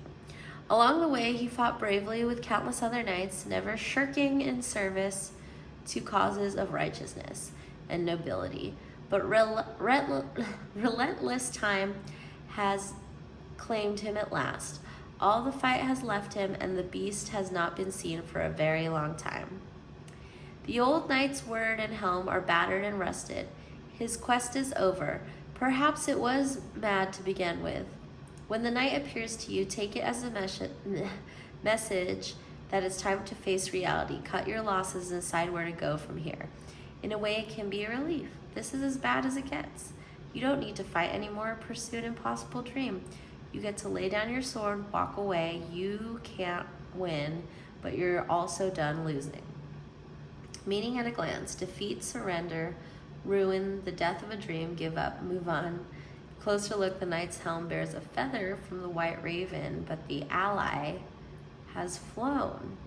So what I'm getting from this is that I don't think it's really about, for your situation, it's not about cutting people out who are toxic and all that stuff. It's within your mind is what's happening. You can see that he's just rubbing his head, and he's been chasing this mythical creature that doesn't even exist. So he's chasing his own demons, which to me is someone mentally chasing their own tail and just going around in circles. So what does this have to do with your love life? Well, a lot. Because if you are in this way, and if you aren't able to see that the person that you're thinking of cares about you, then you're not going to fully live your life or be able to handle the changes that are going to help you grow. Because a lot of people can't handle change, and when change happens, they sabotage themselves. I've done that to myself in the past. Because trying for something that you can fail at is very scary. The possibility of failure, especially if someone who is a perfectionist, or even, what I'm getting is just like childhood trauma, something like with embarrassment or loneliness. And that can be a lot of things we need to work on before we can be in a mutual relationship with our person. But what these cards are saying is that you do have it in you, that you are grounded but be more grounded. Make sure you have a garden. Make sure you have plants to water. A lot of plant imagery for you guys. Just because it's healing, maybe it's about eating more healthier, more greens. There's just this connection to the color green. It seems really green around here. And then here, as like, I usually kind of also read this from like early future to kind of later down the line. And this is just this transformation that's gonna happen out of heartache. So your overall energy is the 4 of challenges for this connection. And I was also getting that, so we're also asking what your person is thinking about you. And I feel like they're just waiting there. They're not even, I feel like they're kind of relieved, or if they're not really consciously relieved, it's just making their life easier that you're not trying to pull them into a relationship, and that instead you're working on yourself and figuring out how we either knock down our tower and build a new, or we try again to fix it. But we have to make these choices that can help us grow. So let's look up the 4 of challenges.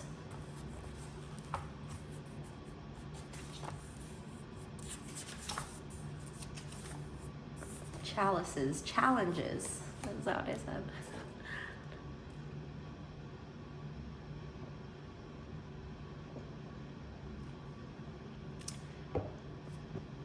The forbidding winter forest offers little in the way of comforts or relief.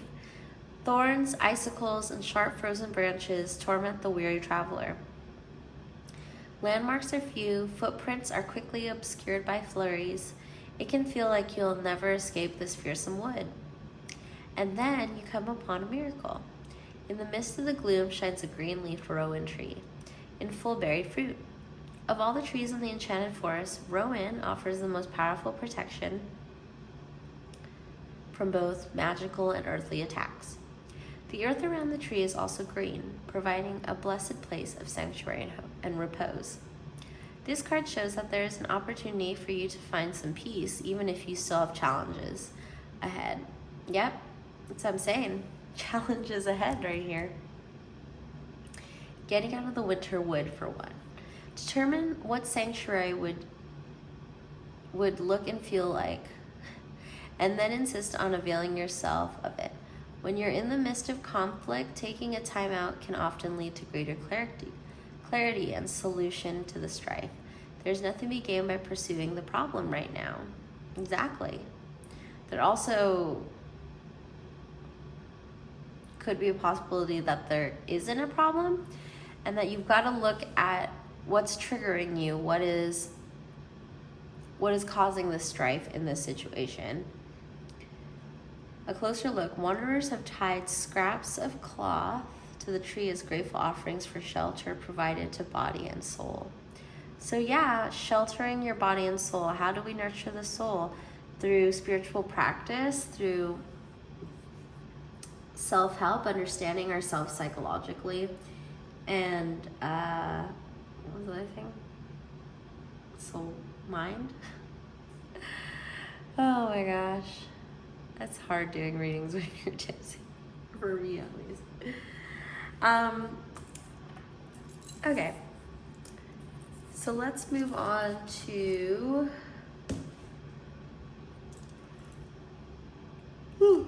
Sorry. Oh yeah. Fairy Tale Oracle.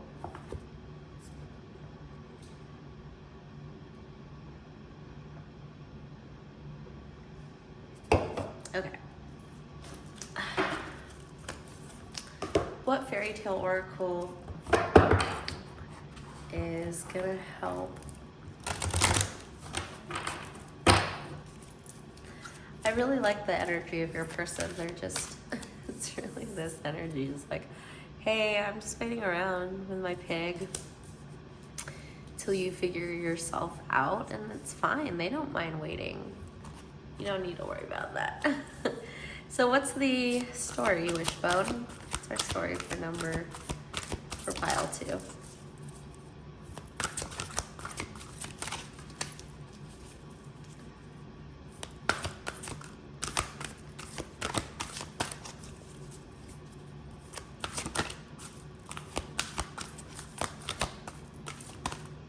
There we go.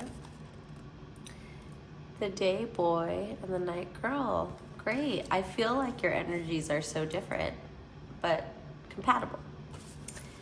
So let's read about this. Chair will stop moving. Whew, this is really some, this is like fizzy lifting drink. Well, it's truly bubbly. Excusez-moi.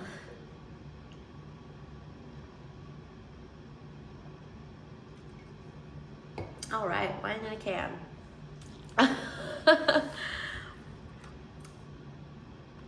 So again, your person, they understand you. It's been a long connection.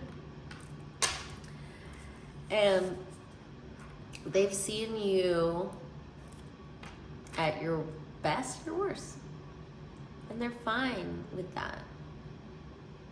It's better for you not to worry.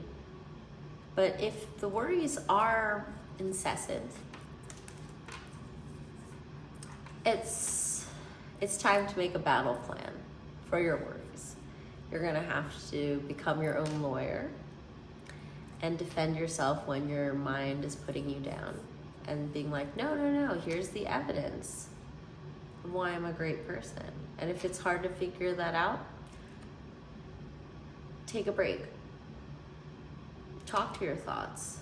If they won't go away, be like, fine, I'll sit with you. And you can just keep going like a movie, and you work on non-reaction. But your person is there waiting for you.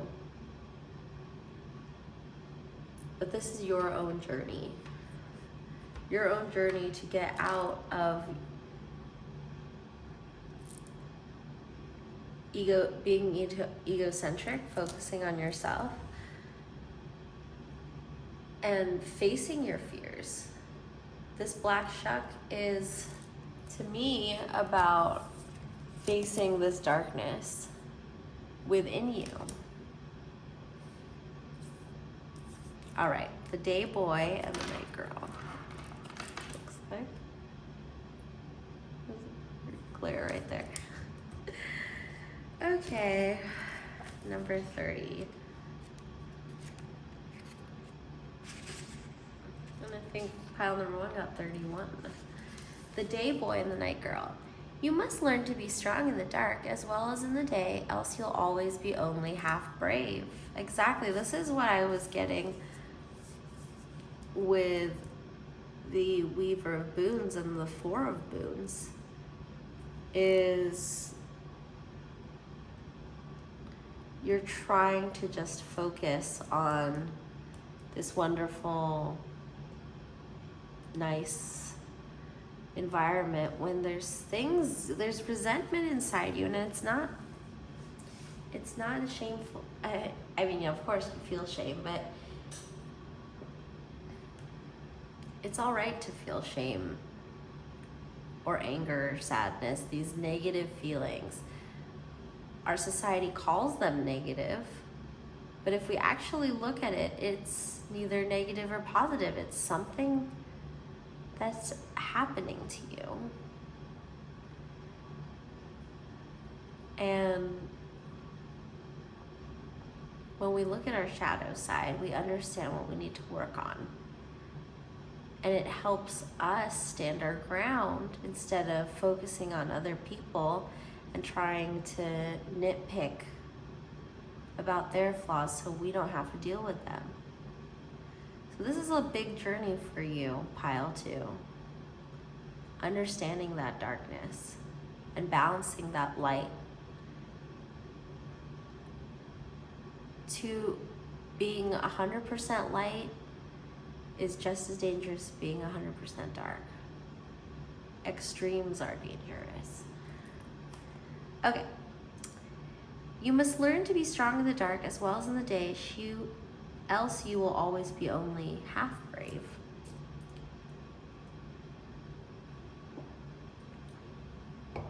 In this haunting original fairy tale, a boy is captured by a witch and kept in a tower.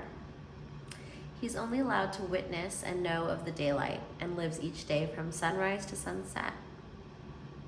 In another part of the tower dwells a girl, also a prisoner of the witch, and this girl is being taught only of the night. She lives only in the dark, and both are only permitted to know half of the world has to offer us. But when both escape and eventually meet, they guide each other through the times that are unknown, of the dark of the light. For both of these, innocence and the unknown is terrifying. But slowly they learn to trust each other, and each allows the other to be their guide through the unknown. This is a deeply hopeful and powerful story. The woman teaches the young man that the night is not to be feared, nor are the moon and the stars. Likewise, he helps her feel safe and allow herself to feel the warmth of the sun and to see all colors for the first time and to step into the light. It's so touching and so balanced, and it's symmetrical. Both the day boy and the night girl are fearful, and both are heroic. Each is the student and the teacher, and neither can be whole or truly brave until they can work with the dark and the light within themselves in the outside world that you cannot live, afraid of the light for the bright light that is wanting to shine on you and bring you to full and radiant life is healing light. The warmth of love and joy and your own flourishing cannot be hidden away from you, and you cannot hide from the dark either. There will be times of stillness and quiet and subtle hinderness when you can walk unwatched and be more of an observer in the world. You are all light and darkness, whirling together, radiant and starlight light, and you must also balance the aspects of masculine and feminine within you. Now is the time to work with your fears, for now is the time when you can finally come to the wholeness despite all you have been taught. Meaning, polarizing beliefs, the meeting place for understanding and love between different people begins. Masculine and feminine energies in relationship balance the need for the true wholeness, conditioned fear, time to confront and overcome fears, a kind-hearted guide through darkness, counseling and compassion, recovery after abusive childhood. There's a whole new world for you to explore, a whole new world. And if your person's connected to your childhood, I think there's a lot to work with there as well.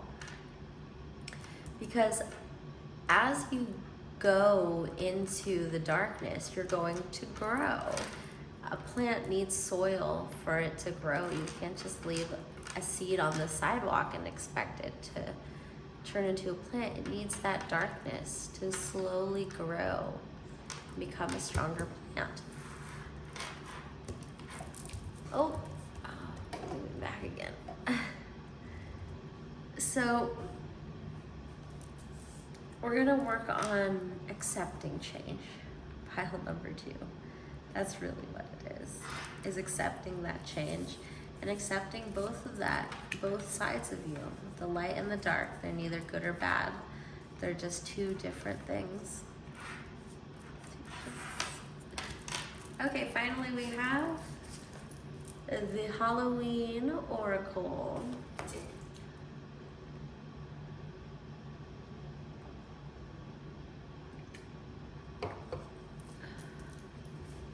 Okay. What do we have? Advice do we have for pile 2? Their love connection.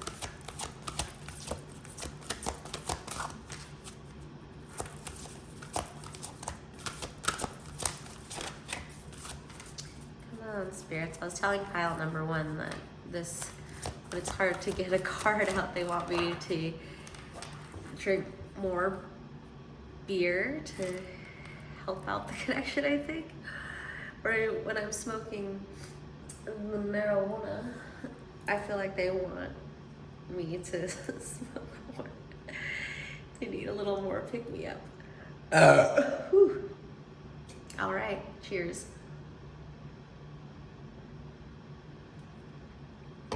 Woo. All right, spirits, what do we got for pile 2, please?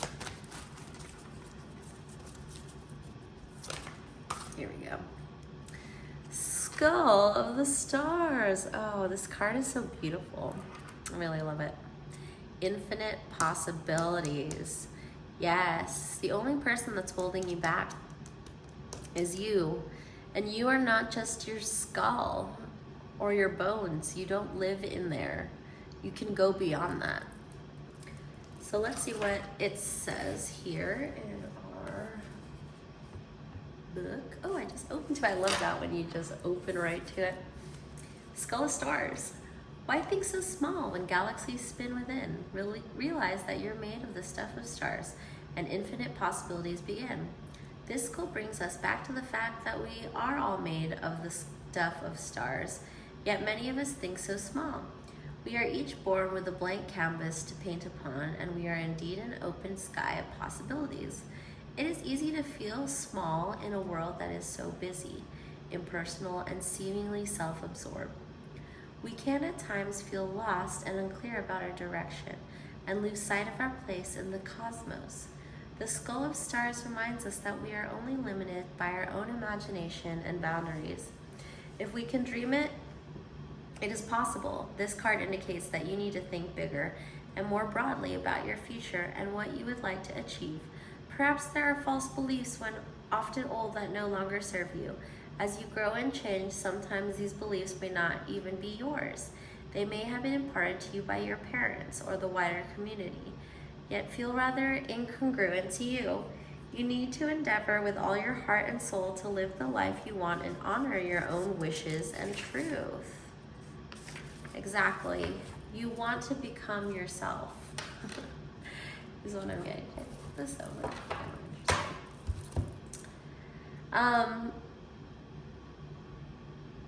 It's cool that you got the sun and the moon and the stars. The sun, the moon, and the stars, and you have that with you. It's just that you've got to convince yourself that you are enough, you have enough.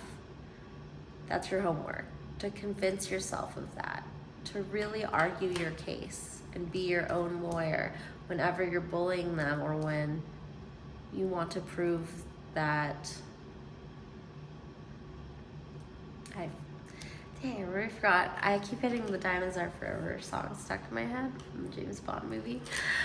But thank you for stopping by, everybody. I'm glad I could share this Tipsy experience with you.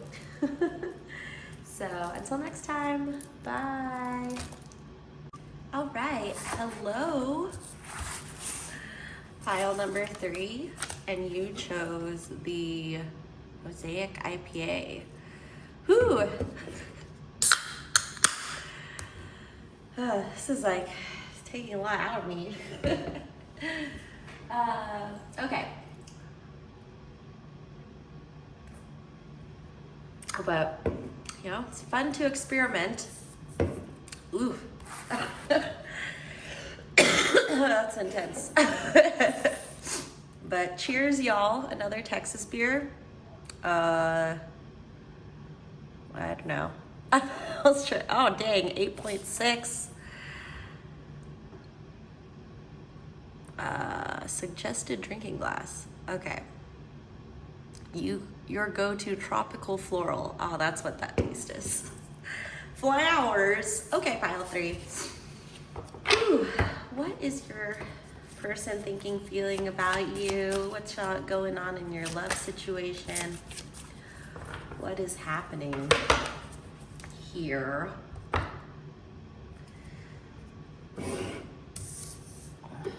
That 3 over there. Okay. What is going on in your situation? Okay. What is pile 3's person? Suspension, which is the Hangman, which is pretty cool. It's a magician stuck in amber. So I'm gonna read that to you for sure, because that's one of my favorite cards in this deck. What else is going on? Black Shuck, death. Need 2 major arcana. What's going on? What are they thinking, feeling about pile 3?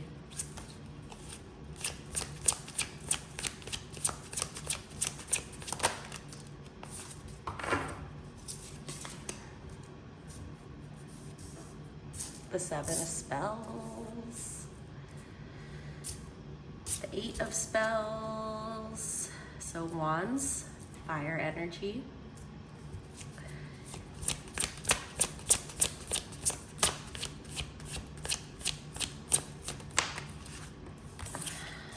and the seeker of challenges, which looks like the Knight of Swords. That black horse is really beautiful. Okay, I'll put that up here. And then get some clarifiers. Clarify the suspension. The Enchanter's Wheel, or the Wheel of Fortune. Your person is waiting, or you're waiting. Let's see if I can zoom out just a little. Okay. Oh wait, I remember how I was doing this. This way, yeah. Okay.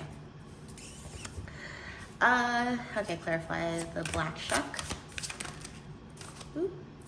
Keeper of Spells. 5 of Visions. Let's keep those together. So they popped out together. Like this. The 7 of Spells. Let's clarify the 7 of Spells. The 8 of Boons. Working it. Working.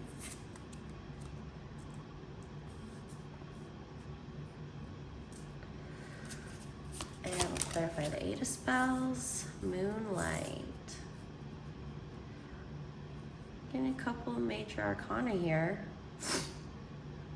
So I always take that as there's just a bigger spiritual connection between you two. But this person seems like they have challenges in their life, and it's more of their focus right now to deal with that whole wide world, you know? The wide world, whole wide world. And it seems like your person is, you know, in this defense mode. And let's see what else. 2 of Spells.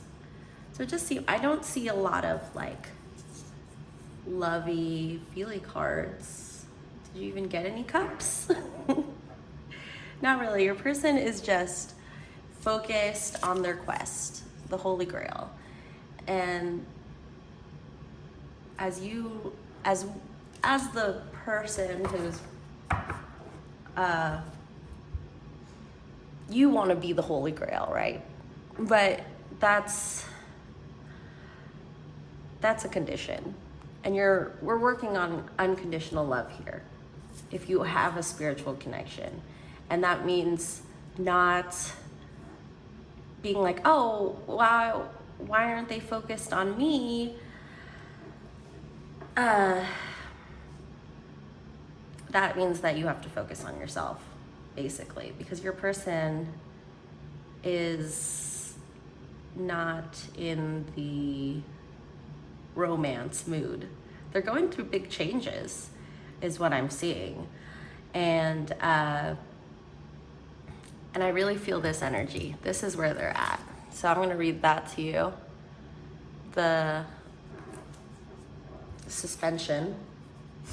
And then your overall energy is the Forge. I've never seen this card before, so we'll look at that too. But it just seems more working, more work. Not much romance in there. But your person, I'm just feeling they're just so distracted to even think about it. It's not like they I don't feel like they love you or hate you. They're just so focused on themselves. Oh, goodness. Okay, so let's see what's happening. Suspension.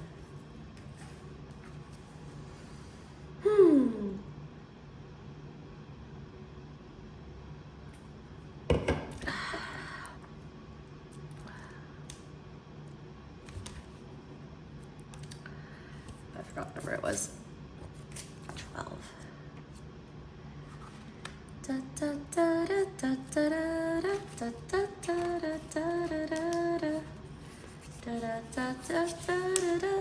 Okay. In an ancient pine in a remote part of the forest, a sorcerer hangs suspended in amber.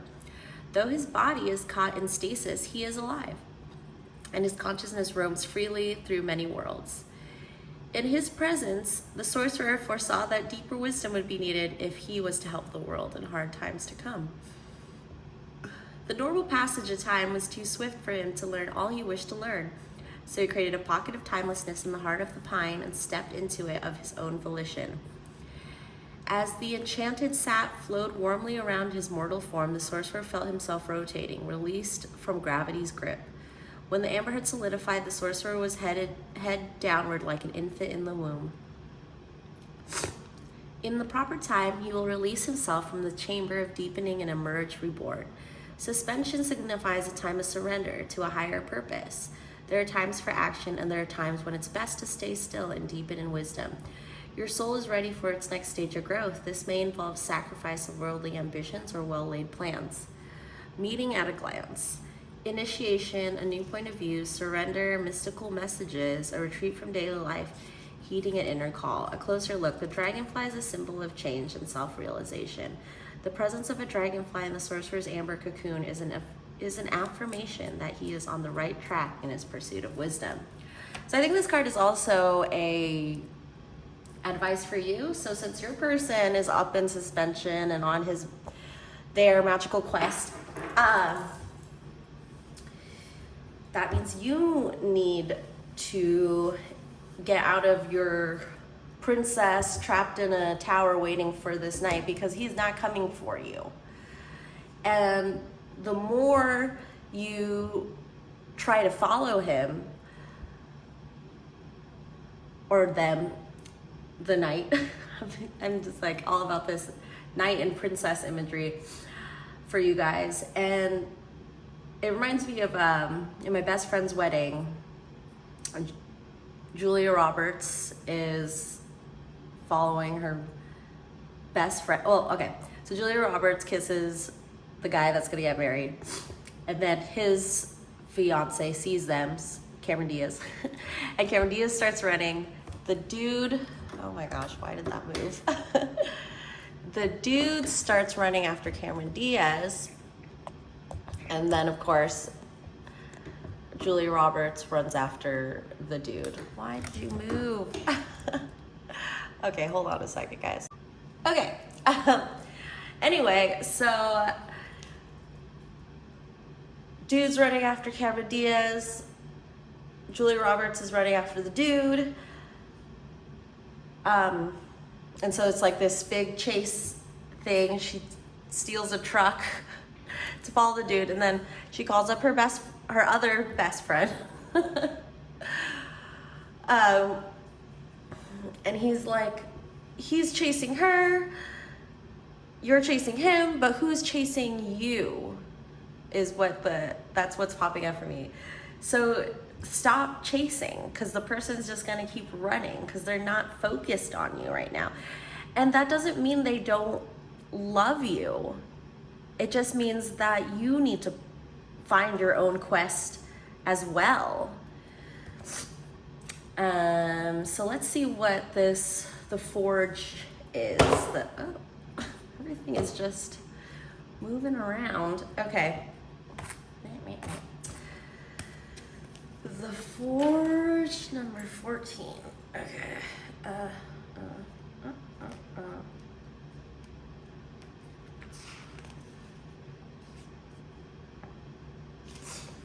This is like the temperance card. So that that idea in temperance is the big balance.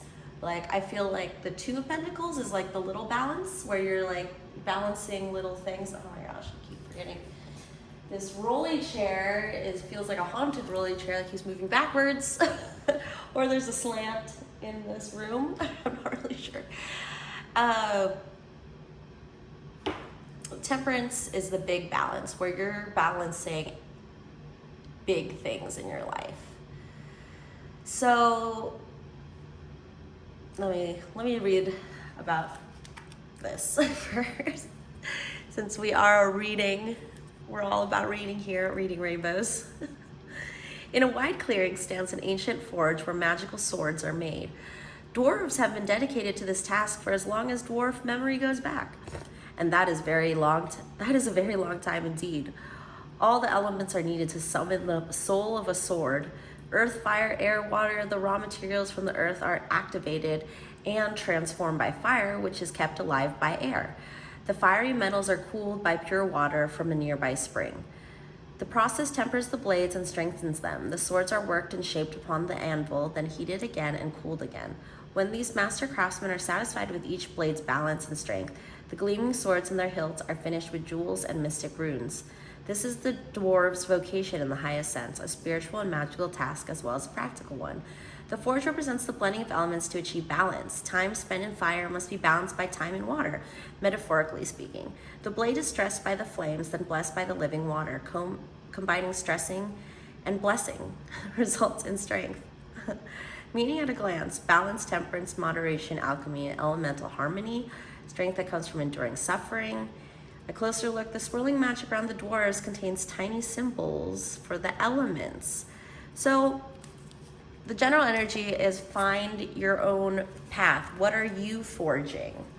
Because it seems like your person is really focused on something and it's pissing you off, because you're like, you know, you probably feel that the connection, and they probably do too, but they're so focused on this that it's a sign that if you're focused on a person instead of your mission, then yeah, the person's gonna keep running away because it's so important to them. And we ultimately, our true love is our passions, not a person.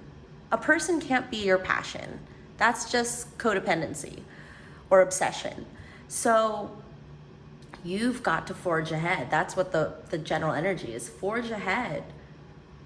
You know, maybe you can't stop thinking about this person, but you could do other things while you're thinking about this person. You don't need to just sit around and think about this person, waiting by the phone for this person, because that's not going to happen. And it doesn't mean they don't love you. It means that they are focused on their life mission right now. So then that's why we have suspension clarified by the Wheel of Fortune, or the Enchanter's Wheel, is because time's gonna go by.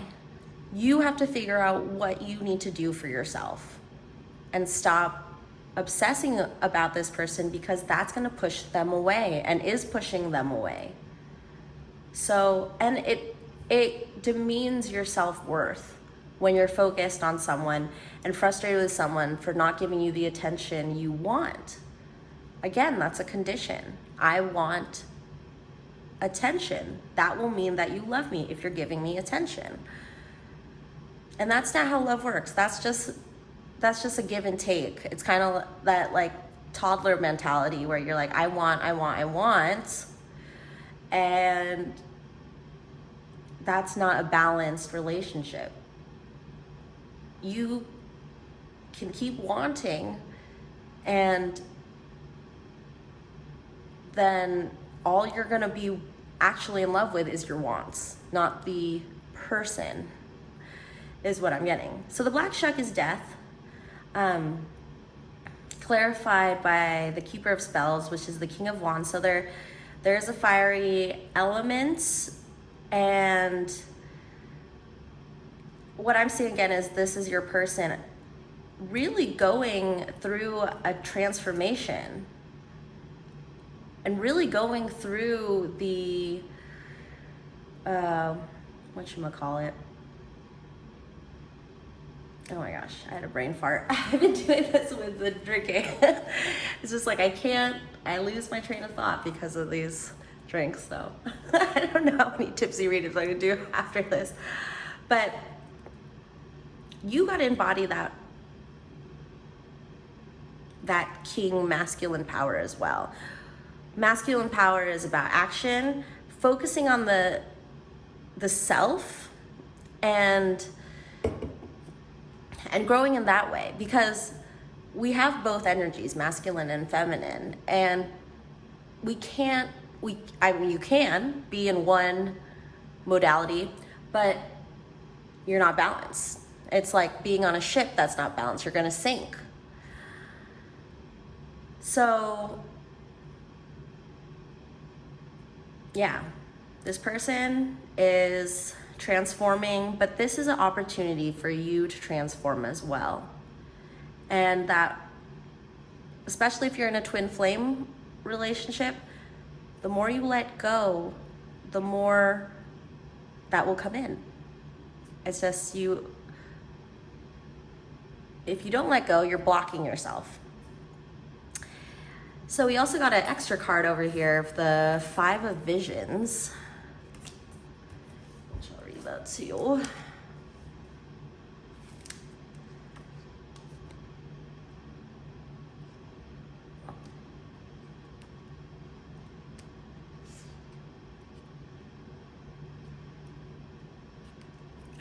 Which is the 5 of Cups. And obviously this looks like the frog prince. Cursing her carelessness, a princess chases her precious golden ball down a forest path, watching helplessly as it splashes into a deep pool. Nearby, a smiling frog also watches. He knows that the story is about to change, for he is the frog prince, and the drop ball is his ticket to bliss. It's hers too, though she doesn't know it yet, and all she feels is disappointment at the loss of her toy. When she plops down on a damp rock in despair, the hero of the tale will take a froggy leap toward their future. Whatever your equivalent of the golden ball is, don't worry too much if you lost sight of it. Exactly. Your golden ball right now is the love from your person. The really good stories take a darker turn before the happy ending. A temporary loss or unhappiness may lead to far greater gains in the long run. Your tale isn't nearly over yet. Exactly. It's no sense in mourning this relationship when it's not dead. Meaning at a glance, a temporary disappointment, pause in happiness, positive options remain. Sometimes frogs are royalty put under a spell, but you have to take their word for it. All the frogs in the Enchanted Forest can talk, so don't let them fool you. So that's what you're also feeling too, is like, this person is such a frog, and why am I so obsessed with them, and blah, blah, blah, blah, blah. And maybe at times you've wanted to be like, okay, I'm gonna cut this off. I don't wanna think about this person anymore. And but that's not letting go either. Because first of all, if you can't stop thinking of a person, then obviously you'll have feelings for them. And you can't just stop feelings. Believe me, I've tried. So yeah, it is time to find your own journey again. So we have 7 of Spells and 8 of Boons. So the 7 of Spells, 7 of Wands, and the 8 of Boons is the 8 of Coins, this is the story of the woman who makes, I think it's like nettles or something into gold. And then this 7 of Spells is about standing up for who you are. Like, these dwarves are, I'm gonna read that too. Because I like this story. 7 of Spells.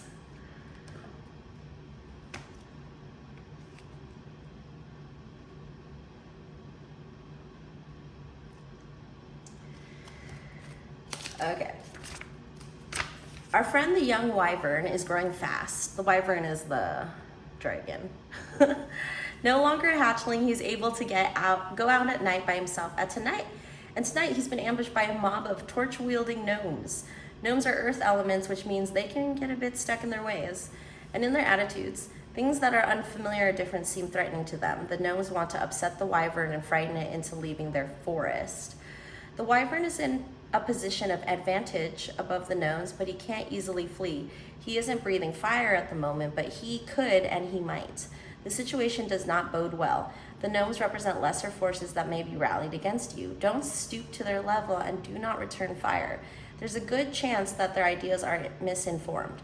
Wait for tempers to cool, then find common ground and work toward peace. Meaning at a glance, holding your own under attack. Trivial problems add up, misunderstanding, defensiveness. As you can see, there is not much diversity among the gnomes, which is one reason they're suspicious of non-gnomes. So since we're asking about how your person is feeling, thinking, yes, they're in a defensive mode. They are so focused on whatever they're going towards, their mission. And what this is saying is what you need to do in the meantime is focus on your thing. You know, your person is going through all this. You need to turn whatever it is into gold, into something productive for you. This is all pointing towards, hey, this person is ignoring you. This person is not focused on you. Doesn't mean they don't love you. It means you need to love yourself. This means that you are not loving yourself. Because right now, the more you focus on this person, your glow is going all towards them. So how are they gonna see you? So you pull back and you work on your glow. You glow up, which I've liked. I've heard through other tarot readers, I was like, oh, I love that saying, glow up. Duh. Glowing is growing. Okay, so we have the 8 of Spells and Moonlight. The 8 of Wands. Look at these owls. It's so interesting. This book is so interesting. Just takes a whole new look at the tarot. 8 of Spells.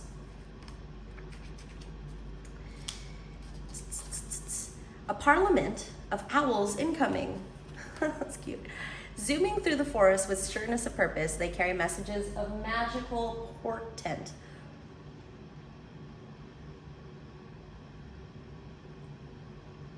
Some travel at the bidding of the enchanter himself, but anyone can ask an owl to carry a message. The owl will decide if he wants to or not. If you've been sent an owl before and you didn't heed his message, you may be left to your own devices from then on. Owls do not carry trivial missives. Crows are happy to do that. So when you see an owl headed your way, straighten up and prepare to receive it with respect. The appearance of the owls in a reading signifies news is on the way. It also means that energy is increasing for any endeavor to which you apply your full will and intention. Things are speeding up and moving toward a positive conclusion or reward. Watch the skies, news and incoming messages, swiftness and aiming toward a goal. A closer look. The Parliament has 2 tawny owls, 1 little owl.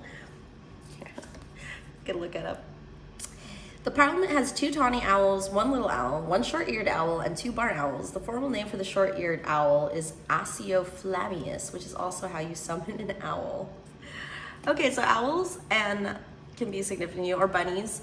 You could be seeing these animals, which is meaning this is the path you need to go. Owls are messengers. They're sending you a message from your person. It's just like, yes, focus on yourself. And then the moonlight is that revealing thing. These bunnies get into this kind of moon lunacy, but the moon is about revealing to you things that you didn't really want to receive. It's like messages you didn't really want to receive, but you know, it just gets illuminated in the darkness and you have to deal with it because it's eating you up. So again, we have the secret challenges, the wide world. So obviously this is your person seeking the whole world. But again, the message is that you need to do the same. You need to seek your mission. What the F is your mission? It's not this person. A person is not a mission. I want to keep reiterating that. The 2 of Spells. So this is your choice, your destiny. This is a person divining through the use of different sticks from trees. So what I'm getting from that is, yeah, you're here, you're using divination to help you guide your path, and just keep doing that. Use divination. And maybe that's also for some of you who are actually looking into being readers, astrologers, oracles.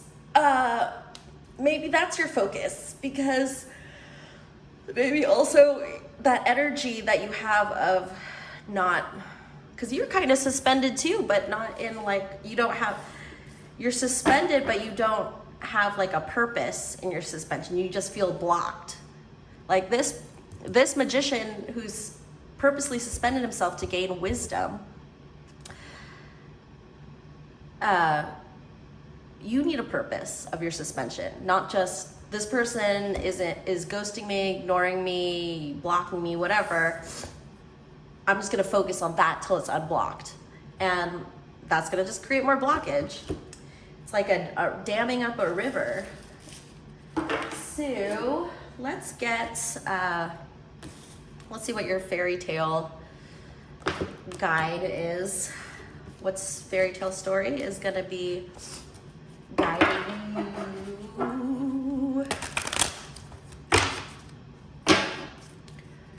Okay. Pile 3. All right. The Wood Maiden, trust. Yes, you need to trust. This is so cute. I love that goat.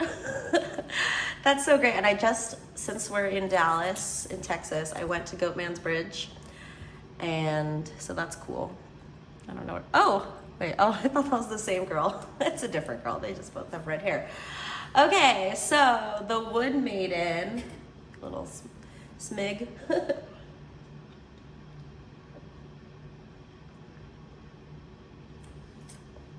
Okay, number 39.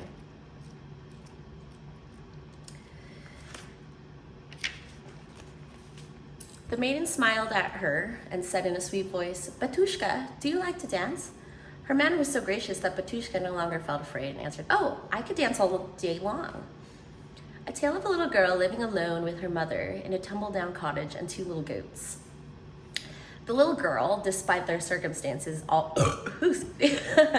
is always cheerful and in good spirits. Her energy is a delight to be around. She loves the birchwood near the cottage where the goats are pastured in the warm times. Her job is to care for the goats and spin their fleece throughout the day. Be sure to bring home a full spindle, Batushka, for that is her name, is told each day, and she does. She would go to the birchwood with the trees, and within their embrace she would dance and invent wondrous games and sing to the goats, to the trees, and the birds. She would wind the goat's fleece about her head and dance, and after a time of this, she would go beneath a tree and begin to spin the wool, humming as she went about her work. Each day her mother gave her a piece of bread, so she was not too hungry and happy. Or she was not too hungry and happy. Batushka had no distaff, so she wound the flask around her head, then she would take the little basket and went romping and singing behind the goats to the birchwood. Look at that, that's still like that weaving? Is that what that is? Like, it reminds me of, is that Rumpelstiltskin? Straw into gold? Yeah. So yeah, you have work to do. You got work to do. You got a mission too, pile 3. Not just your person. They're just, it's so simple. Find your mission. Find your purpose. It's not your person. When the sun showed midday, she put the spindle aside and called the goats and gave them a mouthful of bread so that they wouldn't stray, and ran off into the woods to hunt berries or any other wild fruit that was in season. Then, when she had finished her bread and fruit, she jumped up, folded her arms, and danced and sang. While in the birchwood, oh my gosh, my chair is moving again. While in the birchwood, she would find wild strawberries and raspberries to eat and bring sweetness to her life. And never a frown nor a moment's discontent came to the little girl. She was a sweet and merry little shepherdess, yet she worked hard and always filled the basket with her spinning, so she was a great help to her mother, and the goats loved her dearly. One day, right as the sun had reached its highest, Batushka spread her arms ready to whirl in her own invented dance of love to the wood, to life, but she was no longer alone. Before her stood a most beautiful maiden, dressed in clothes spun from cobwebs, flowers of the forest in her hair, and a long golden hair, which fell to her waist. Oh, and long golden hair. I was like, oh, long. Batushka's mouth fell open in perfect O of surprise. O face. Batushka, said the maiden, without moving her lips, "Do you love to dance?" She was so kind, her voice so gentling, that Batushka suddenly felt her heart fill with sunshine. "Yes," she answered with a bright and sweet smile. "I could dance all day long." So she and the maiden danced, and as they danced, a tall, slender being with hair of gold and skin of white came forward, playing instruments made of wood and stone, delicate as flowers, and the music was the sweetest ever heard. Birds joined them and sung a song of the wild things, enchanting unlike any other sound heard by human ears before. Batushka forgot everything about the dance, so complete and alive she felt. They danced till the sun fell from the sky and the sudden dip, and when that last ray of gold penetrated the forest, the maiden vanished along with the orchestra, and finally only the birds remained, singing the song to call their young to the nest. Batushka was unhappy for the first time. She fretted. She had not done her work, and her mother needed her help. She felt a silence, and even the goats felt her sadness and wondered at what was wrong. In this tale, as you can see, there is a balance between working and the life of dance. Batushka is both responsible and joyous, and has this balance worked out until she's asked to dance with a fairy, and from this time forth she forgets her work. Although the fairy sees to it that her basket is full of spun fleece, Batushka knows for the first time guilt and longing and discontent. At the same time, she discovers ecstasy in the abandonment of herself. The fairies come to her in aid and give her a magical chant: "Reel and grumble, not reel, and grumble not." Reel and grumble not, reel and grumble not. And her basket is full each night, spun as if and indeed is by magic. But her mother knows something is amiss. Her daughter is not the same, and she asks what is wrong. When Batushka finally tells her mother the dancing and the fae, she breaks the spell, and she no longer has the magical help. Her mother grumbles, for she knows her daughter had met a wood maiden, one who often dances little boys to death, but who can be kind to little girls and offer them their help and great riches. What are we to make of this tale? To never accept magical help, that parents should allow children time to simply be children? But before the spell is broken, little Batushka is gifted birch leaves, and which the wood maiden turns to gold. And although there are only a few, they suddenly have enough to buy a farm with good rich land and strong fine cattle and their own well and trees. Batushka could have dancing shoes and lessons and pretty clothes to wear, but she never attains the same level of content as she had before meeting the wood maiden, nor does she ever reach the ecstatic heights of the fairy dance gave her. And she never meets the wood maiden, never again, even though she longed to dance with her every day. This is a card that encourages you to trust at this moment that although what is taking place seems unreal and you will doubt your own experience, you would do best to trust that it has taken place for a reason. The gifts you have been offered need not be questioned. It's time to arrest cynicism and to be careful of who you share the gift with. Some will disbelieve you, and in some ways, they will rob you of what is most precious. It is now a time to believe and to share and to know that there is an other world, a fairyland, and its denizens are your allies at this time. Hold close the gift and trust that it's time to, as it seems to be. It is good and it is true. Meaning, trust in a gift given. Be content with simple things. A good nature brings great rewards. Fairies come to the innocent and sweet of temperament. Even small rewards can yield great changes. Awareness can come at a price. So this is again a message for you to not get distracted. Your distraction is this person, and you need to focus on what your passion is. What is it? What is it that brings you joy and happiness without this person? If this person was in your life, what would you be doing? Crying in a heap? Because I've been there before too. Just like, well, I'm just gonna cry and be sad. This person can't stop thinking of this person can't talk to me. I'm just gonna be sad. And you're just gonna be stuck in that mode forever. That's your own personal hell right there. Because I believe hell isn't a place. It's a feeling. It's a way of life. Heaven and hell are ways of life. Like when you die, if you're in a like bad atmosphere, mentality, you're going to be in hell, even when you're alive. And that's the same of feeling in heaven. Like when you find that joy, the true joy is from something you're doing yourself. Yes, it's important to have a partner to share these moments with you, but that's not the end all. You need to find your passion. Again, I want to just keep saying passion is not a person. It's not. It's not a person. Your passion is not a person. It's something else. And I can't tell you what it is because this is a general reading, and everyone has their own special little road to take. And I am not Google Maps. I mean, not even Google Maps can tell you where you're gonna go. You have to tell it where you're going. Okay, so finally we're gonna read from the Halloween Oracle, which I love, because every day is Halloween for me, because I'm a medium, and you know, every day is talking to the dead day. And yeah, I don't have my ghost detector, which yeah, has been the thing I love. Like, I brought my ghost detector to Goatman's Bridge and I got one word the whole time. I was like, this is really, the readings really fuel the spirits, not just going to a haunted place. So it's amazing. It's amazing how there's so many words that come in just one pile. So next time this is my first vacation reading. So yeah, the next time on vacation, I'm gonna try to bring that so we can get some spirits traveling too. All right, we got the Black Cat. I love this. This is one of my favorite cards in this Oracle deck because this cat looks so adorable, and I love black cats. My fave.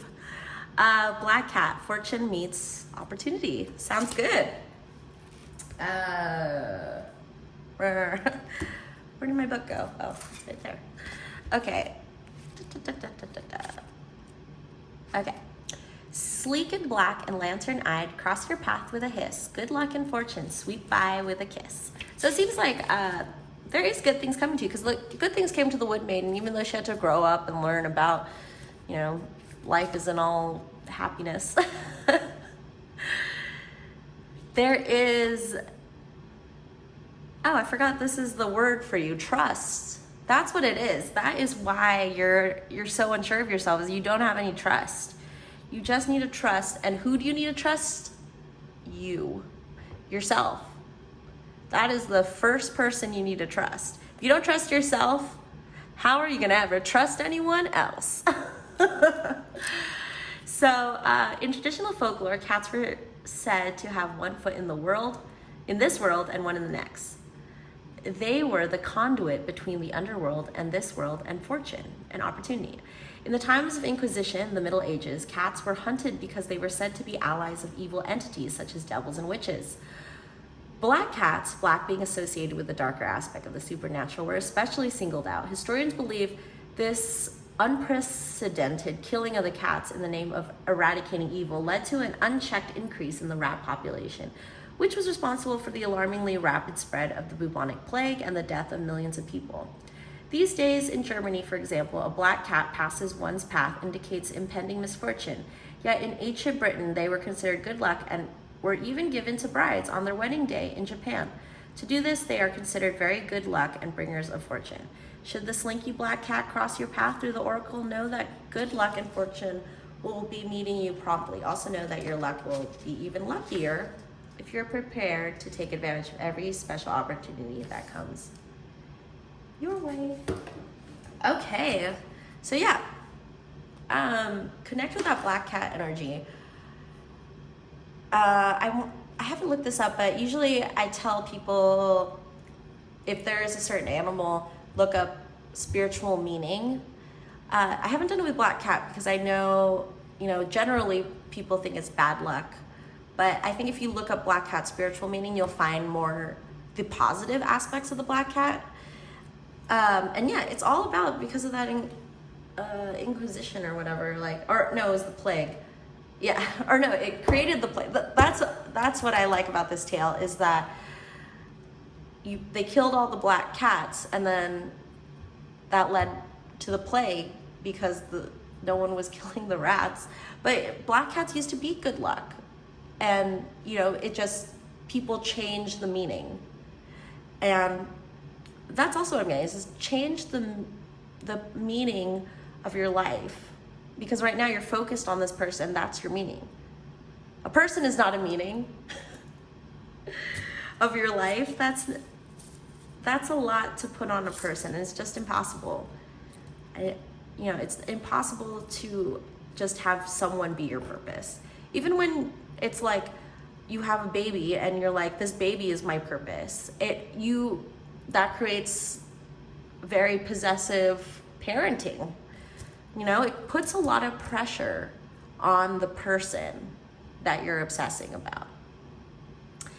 So I think the Black Cattle Chat, it's also about intuition. So especially if you're going down this psychic path, if you want to hone your psychic powers, you use your intuition to guide you towards what is best for you. So yeah, passion is not a person. Just have to keep saying that for you, pile 3. Thank you so much for stopping by on this vacation reading / tipsy reading. So I'll see you next time. Please like, share, and subscribe below to help my channel grow and glow. And I'll see you next time. Bye. Okay. Hey everybody, pile number 4. You chose the Bud Light. Thank goodness. After drinking the other 2, I had 2 IPAs and a wine in a can. So I knew pile 4 had to be the Bud Light, Post Malone's go-to drink, my go-to drink. I used to be a Budweiser girl. My father was, that's always reminds me of my dad, is Budweiser. And I was always just like, Budweiser for sure, don't need that light stuff. That's okay, I can take the calories. But Bud Light is just, it's so much lighter. It is, Budweiser is so heavy. So yeah, I guess I am a proponent of Bud Light as well now. Thanks, Posty. I love those commercials too with the for the Bud Light Platinum with the night, and then, man, Bud Light, that's... Hey, Bud Light, if you can sign up Post Malone for your commercials, I'll do it too. I'll drink Bud Light for the rest of my life. It's fine. It's not a huge transition from Budweiser to Bud Light, but yeah, here we go. We're here in Dallas, pile number 4, my final pile, and have just been having a really great time. Feeling the energies. I'm here because I was supposed to go to Texas Paracon, put on by my lovely friend Natalie Jones. So I'm here by like 2 blocks from the Dallas Convention Center, but it was supposed to happen last year during the pandemic, so that got canceled, and then this year it also got canceled. For probably because there's new variants and shit. But so I was just like, well, I'm not gonna cancel a second time.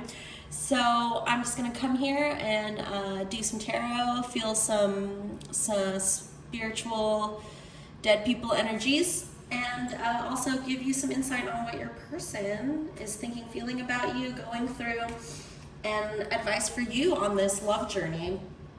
Because I like doing love journey, twin flame, soulmate journeys, because I'm on a twin flame journey. I don't know why I have not done an intro like this for any of the other files. I'm just like, yeah, just talking to you. I feel like there's different for each alcoholic drink that I consumed in this. It was a different energy. It was like each little beer or each little can had a little energy to it. Well, I've never had wine in a can before. So I always call this the bread in the can because it's made out of wheats or hops or whatever. So bread in a can.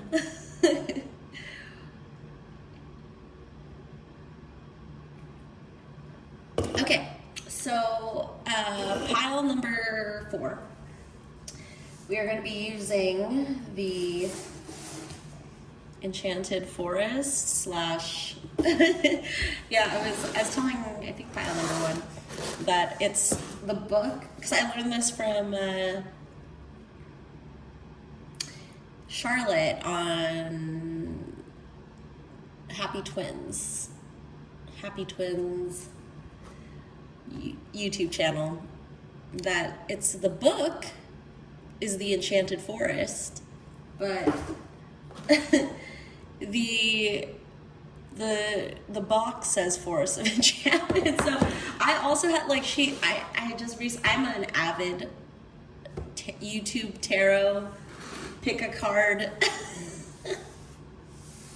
watcher. It's like I'm not only a reader, I also love watching readings. That's what I've been now watching for about a year and a half, I think. So yeah, got me through the pandemic. I first found out about tarot readings when I was just watching. I didn't know about pick a cards when I first started. I somehow found like astrology readings where, you know, the reader just does like a specific astrology sign and reads for you. Or I think it's just like before pick cards, just like one reading, and you'd find one on YouTube, and it's so great. It's a really great tool for people, because it's kind of like, to me, it's like a meditation to watch tarot videos. It's just like, it gets me in a nice mindset. Or like when you listen to music that really calms you down, like sometimes it's just like hearing the reader's voice, and it's nice. It's just something you can put on, like psychic TV. That's so funny, because my friend, psychic TV is a thing. Whatever, I don't go into that. But yes, it is YouTube readings, astrology. YouTube astrology is, yeah, psychic TV. That's what it is. That's what I'm saying, man. So, wow, yes, you were definitely, like, I was like, the fourth one is like, that's what I specifically placed all the beer, the alcohol that I was gonna drink in this Tipsy reading, and like, I was like, the Bud Light has to go last, because, whew. So maybe we'll get some insight on, like, you know, you're asking, what is my person thinking, feeling about me? And in the 3D realm, that usually happens when someone's been a little tipsy, you know? And you can finally know the truth. So let's see what's going on with you, pile 4. Oh, I love the child. So the child in this deck is the page, so it's all children. And this one, I love this child. I like all the child ones in this deck, but this is the Child of Challenges, so it's the Page of Swords. And I love, like, what I learned from tarot readings is that the Page of Swords is like the social media stalker, like looking at your social media, someone's has an eye on you. I got my eyes on you. You know, Drake. In my feels like Drake, you know, the feels. Keeper of Visions is the King of Cups. So, since we're asking about what your person's feeling, they're in the King of Cups energy.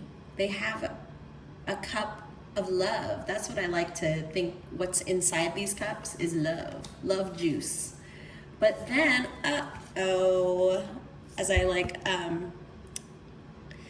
Ramblin' Mike is one of my readers I watch, and he talks about how in his readings, his job is to find the wrench in the machine.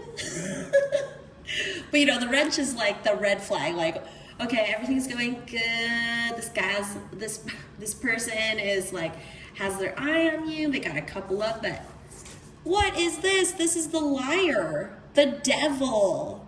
He's like, look, he's good. Come here. Like, what is it? Is it the king? Is it the King of Swords, the Keeper of Visions? That's the liar. Is it the child? That's the liar. who's the liar? Or is that separate? Is that someone else? So here's our wrench. But I love it. I really love this deck. I know this deck is kind of like annoying to readers because everything is switched up. There is no page, king, queen, blah, blah, blah. Or the regular, like, what's it called? Swords, wands, cups, pentacles. It's all changed up. It's all different. You gotta learn a new tarot language. This is like Forest of Enchantment. I mean, the fact that the book is different from the box, Enchanted Forest. I used to think that I was like, I keep calling it the Enchanted Forest, but it's supposed to be Forest of Enchantment. I don't know why I have that stuck in my head, and I'm like, wait a minute. Well, yeah, thank you, Happy Twins. The book is called The Enchanted Forest.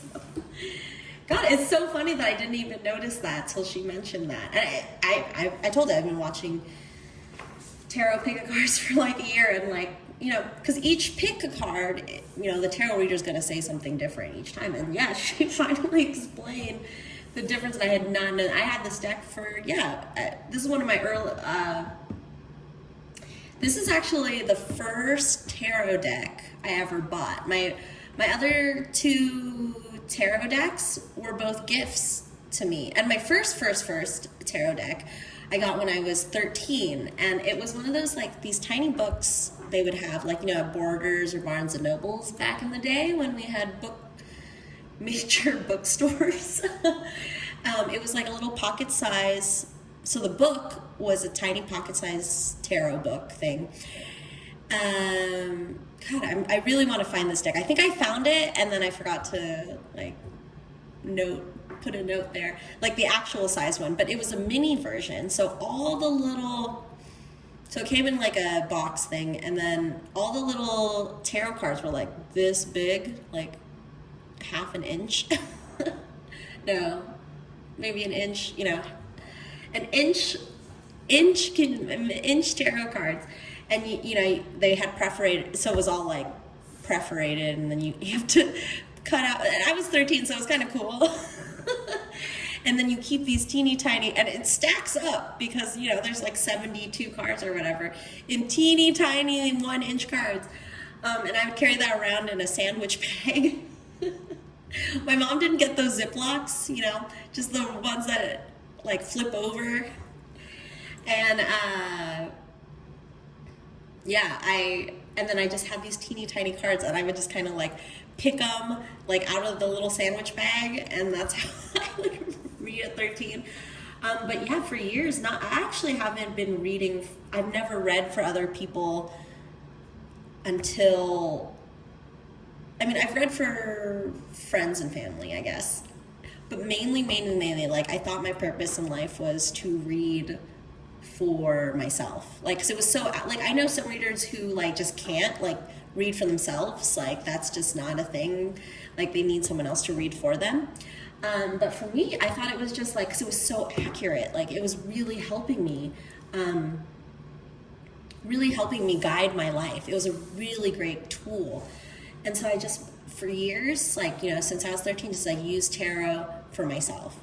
And then, yeah, recently after I discovered YouTube readings, I was like, yeah. And then I've also gotten from the tarot, the YouTube readers, and from personal readers that I've thought, like, you need to do this tarot thing is not just for you, babe. Right? It's for other people. And that's, you know, because I've been receiving all this like guidance from other people throughout the years. And I've had this ability to read the cards and connect with, I'm also a medium, so I connecting with the dead, so just combining that. And also my connection with the dead, it just, it didn't happen till like a couple of years ago too, as well, when my, one of my friends, the great witch, not Dame Darcy, but we know Dame Darcy too. Shouts out to her. That's one of my tarot decks. Darcy Leonard. She's in LA now, and she started Tarot Society in New York. And I was privileged to be her friend, and I'm still her friend. But yeah, before she left New York to move west, she invited me to a mediumship class. And I had no idea, like, I didn't know you could, like, so I've had this ability to speak with the dead since I was like 8 years old. Like, so stuff started being weird around that time, and then just kind of like went with it. I was really into like Goosebumps and like horror stories anyway. Or maybe after I found out I could, like, I think, and then like over time, there's different events in my life where I was just like, I need to stop doing that. Like, cause you know, you're a child and you're dealing with occult things. So you don't know about the protection, you don't know about, like, so there's a lot of things that go into that when you learn your psychic abilities. If you learn your psychic abilities as a child, it's like, you know, society teaches us, especially like Christian religions, teach us that these powers, and divination is just like a false form of truth, and that like God is the ultimate form. But I believe that God is just such an ambiguous character. Like, how do we only get it from this entity that and God, truly what I think God is our higher self. But when people think God is like a person and something outside of ourself, then that's when things get, you know, tricky, and you end up like cutting off magic and being like, no, magic is false, only God. It's God, not magic. But if you stop believing, this is my magic rant. Oh my God, it's been 15 minutes and I've only put out 3 cards. I told you, I should have put a warning. Pile 4, this is my first Tipsy reading, and I got Bob Budley, and I'm gonna be chatty. Because the other ones, yeah. The first one is actually probably gonna be the longest, because I was just like really into, I don't know, like just getting into it. I think that one was the most alcohol. But anyway, I'm really chatty now after 4 liquor items. So yeah, I just wanted to tell you, I don't know why, maybe some of you guys are on your psychic journey, you know, you're on your psychic journey and you're like, how does one do that? Or something like that. So I took the mediumship class and just was like, wow, you can like turn this on and off, it's just like there was a focus finally. Like, or just meeting other people who had the same abilities as me is a great way. Like, if you are learning your psychic abilities, find a mediumship class and take it so you can just be with your peers, because it gets really lonely, especially if you can talk to the dead, because you're just like, I'm talking to dead people. And I'm not Haley Joel Osment in The Sixth Sense. So yeah, so I kind of like put that on the back burner too, after I had like a bad experience in 6th grade from working with the Ouija board. I would make my own Ouija boards. I used to have a keychain. Some of you will remember this, like, you know, there used to be keychains of like board games, so like tiny versions. Oh my God, everything in my adolescence is like tiny versions of things, but that's probably, you know, what they did late 90s, early 2000s. Making things tiny was a big market for kids. I guess like Honey, I Shrunk the Kids. But yeah, I had a tiny Ouija board with a tiny, like, it had everything. It was tiny, it had the tiny little, I don't even know what you call those. It reminds me of a mouse, like a computer mouse so anyway, it had the planchette. Is that what it is? No, planchette's different. Whatever, or maybe it's not. Oh, okay. So the little pointer thing that like tells you where, it had a tiny one, and I would use that. But then I was like, oh, I can just make my own. So I would write out, you know, the alphabet, and then like the numbers and the goodbye. And then I would I started using quarters, and quarters are really effective in I don't know, it's something in the metal, and I just like you can use really any coin, but like quarters are quarters are really like the right size, because I've used other coins, you know, like even a dime. It's but yeah, so then I would use a coin, and then, you know, it would stop, and I would do Ouija board with it, you know, when I was like, yeah, because I learned when I was 8, so like through elementary school. So this is some dangerous stuff, because by 6th grade I'd started learning to do basically Ouija board, but Ouija board mixed with what is that called, like book divination, where you I used to do this all the time, and just like found like you open any book, you know, if you're like, I really need some guidance, and you open it and you're like, this is it, that the identity of the original Katrina was based on a woman who was very rich and had everything they wanted to in this life, yet death takes everyone. Okay, so like, yeah, so then that was the message. So then I started using like, this is a Ouija board, so I would have the spirits be like, you know, guide me to different words and make things. So then that's how I befriended my first demon. And luckily he's more of like a trickster demon than like one that's trying to get you to kill yourself or your family, or, you know, he wasn't like a malevolent demon. He was a trickster demon is what I want to say. And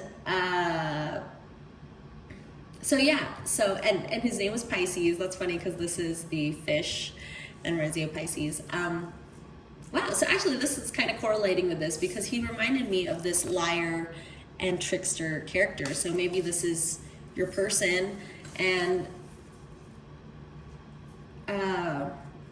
you know, people aren't bad. But yeah, this was a demon, and like then suddenly I was getting a little possessed by him, because, you know, I would do this in class, you know, we'd have books, and I'd be like just talking to him, and like, you know, school really bored me. I was not into school, but like, you know, I had to be into school. So then he started controlling my eyes, and so they'd have the alphabet out on the like each letter had its own card, and it was all like, no, I think it was in the front of the room, but it had all the, you know, the letters of the alphabet. It's elementary school. And my eyes started just going back and forth like a Ouija board to these, like sending messages, and I was like, oh my god, I don't know how to stop this, or like, this is too much, I can't. So I did like a ritual or something, like when I got home, and I was just like, please, like, lift this demon, or this thing was controlling my eyes, like, I don't want to do this anymore, and I won't do it anymore, because I don't want to be controlled by the spirit. And then, yeah, so then I still was into like magic and stuff like that, but just like doing the Ouija board is so, like, there's so many stories of like the Ouija board, and you know, you gotta look out for that Zozo demon. He is like, that is the like Godzilla of Ouija board demons. You don't want him coming in. If you see that Zio, you stop that session. But that's why I always put in, like, whenever I'm using a device, whenever I'm using a Ouija board, I'm like, only people of the light, or I was like, this is a protected space, and that, so that you can't have demons come in and like, because if you want to talk to the demons, get answers from them, you also are protected, that they don't enter your body and they don't take it. It's a real thing, guys. It's like, if you want to, you know, about the coronavirus, like, know about demons. They are like a virus as well. And if you're starting to go into this stuff, it's not just, that is why, like, the caution that people, that seasoned psychics talk about, that is why people demonize the occult and like these practices, because yes, there's an area of protection, so people automatically assume it's dangerous. It's it's bad, or it's like something dangerous is bad for you. But you know, we take risks, but we use precaution in our spells and in our communications with the dead, because we want to talk to grandma, we want to talk to our past loved ones. But when we open that channel, it's I compare it to like not having a VPN, you know, on your computer, so that like hackers can come in. So like demons are basically like hackers. You're wanting to talk to grandma over here, but if you don't have this channel protected, the demons are just going to come in and hack you. And it's so similar to that concept, that you want to be, you know, they have all those commercials about privacy, safety on the internet and stuff. But if you're going into these psychic practices, it's the same thing. It's the exact same thing. You need protection before you open that channel. Because once that channel's open and you don't have protection, anyone can come in.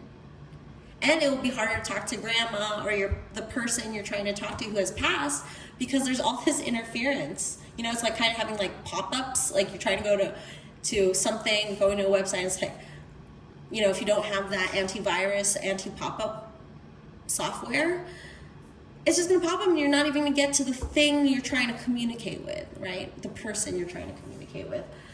Because we can communicate with dead, past loved ones, dead people. We can also contact gods and goddesses. I have Pele and Oshun here. They came and traveled on the plane with me, along with my rose quartz and my cedar. And so you can also communicate to energies, and like the same with malevolent things. You can contact demons, you can contact the devil, Satan. You can contact energies, people. There's so much, you know, so protect yourself.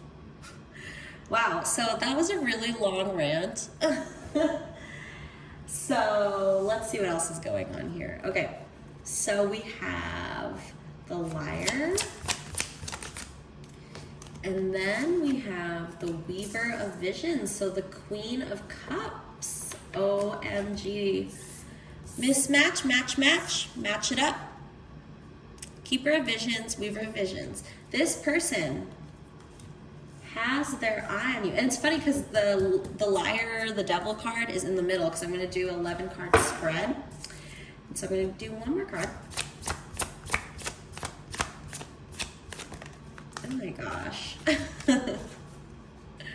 4 more cards. Wow, that's so funny. Look at this. Child of Visions.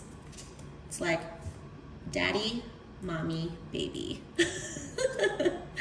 So wow, that could be like a little literal thing for you guys. So let's pop out these cards, and then we'll go over your reading, because oh my god, I have not done that ever. Chatted for like 25 minutes, like, oh my god. But you know, some of you, I guess, needed that psychic information on if that's your psychic path. So there you go. Oh, the Two of Cups. Oh my gosh, it's really like I'm feeling family for you guys. Like either you and your person are going to have a family in the future, or not necessarily like family doesn't have to mean kids. It can also mean like, you know, you're gonna get married, or yeah, I mean, you don't have, if you don't believe in marriage, or like you're going to have this union. Like that's what the Two of Cups is just two mutual partners who are producing, like it doesn't have to be an actual kid, but producing something, like working together, because that's what a relationship is that if you're in the long-term relationship, you are wanting to produce something. If it's not a child, it's something like you're working together. It's something that your love creates. Or, you know, you create love, and that love is spread, is what I got. But that's such beautiful energy. And then your overall energy is the 10 of Spells, the 10 of Wands, and this story about these dancing princesses, which I will get to reading for you. Pile 4. Thank you for listening to my lecture on my journey of psychic abilities. But, you know, I didn't really know how these Tipsy readings, I'm going to link down the other Tipsy readings that inspired me to do this reading. But it's been interesting because I'm also, you know, it's also a vacation reading where I'm out of my element in Dallas. It's not too far from Denver, but it's, you know, it's different. When you're on vacation, there's a different energy. I'm all about like feeling the energies, obviously, because that's how I relate to the world. I always thought, I was just like, I always feel things, or like I feel things before I think about them. I like thinking is secondary to my feeling. It's just like my feelings are just way more accurate than my thinking brain. That's why I have no air in my my immediate chart, my astrological chart. I'm just no air. No air in there, so the thoughts are just secondary. Because that's what I think of it, the air. Because swords here, which is, did you get any swords? Challenges, yeah. Swords are challenges in this deck, and swords represent air, the air signs in astrology. So, and then swords and air represent thoughts to me, like thoughts. Like the thoughts you have, the thinking thoughts. Like, look at this person. She is thinking. She is pondering. So what is your, well, okay, so your person is thinking about you, and they see this connection, but there's something blocking you guys from your, oh, this is such a beautiful card. This is the 10 of Cups and the 10 of Visions. And I always think it's like a 3 card because there's 3 unicorns, but it's again the mommy, I think this, I don't know, mommy, daddy, baby situation again. So your person sees this harmony in your connection. It's just maybe you're not together yet. You haven't created this baby, whatever it represents for you. Because it's just like, this is so beautiful. Like how it's presented, this spread. Because you have the king and queen separated. So basically, the liar is surrounded by this trifecta of beautiful energy. Because the 10 of Visions is a 10 of Cups, so it's like that. You have harmony with your feelings, with your how you feel. You have harmony of how you feel about the world. You feel good about your material wealth. You feel good about your health, and you feel good about your feelings and your emotions and your family life, and you have everything in there. So the liar is just here. I feel like there's some separation, or like you guys haven't been able to make this happy family yet because it hasn't happened. Maybe this person is ghosting you or not talking to you, but there's still, the feelings are still there. And from the cards, it seems like there is going to be potential if one of you makes a move. And if you have made a move already and they're not responding or rejected you, it's like, but it's there. And that's the tough thing, because I've been through that, where it's just like, well, I'm going through that now. If you're on the twin flame journey, like I am, it's it's tough, because the cards will always say like, yes, yes, yes, you have potential, everything's gonna work out. But in the moment, it's like there's just devil energy, liar energy, and things blocking you guys. And maybe both of you are in separate relationships. And it's kind of cute, like there's two children, like this person as a child, this person as a child. That could also be where you each have your own family, possibly. And there's something between you guys combining your family and putting you guys into the happy unicorn, I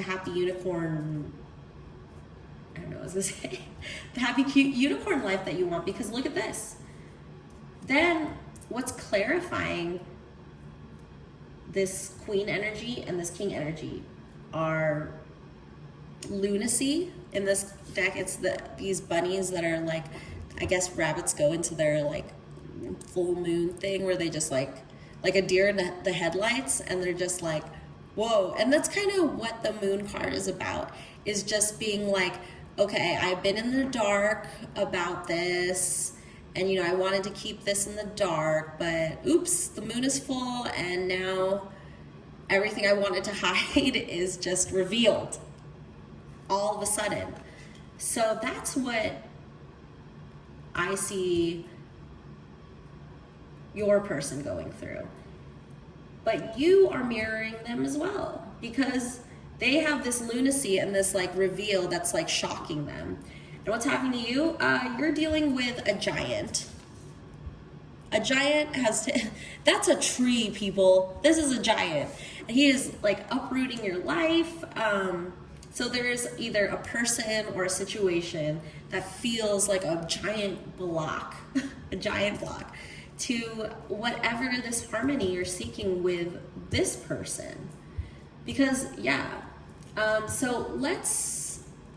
but like, see, what I like to read from left to right about like kind of, this is more of the past going towards the future also, like another alternate way of reading this. And this looks like your future. You have this, you see the difference between these two children.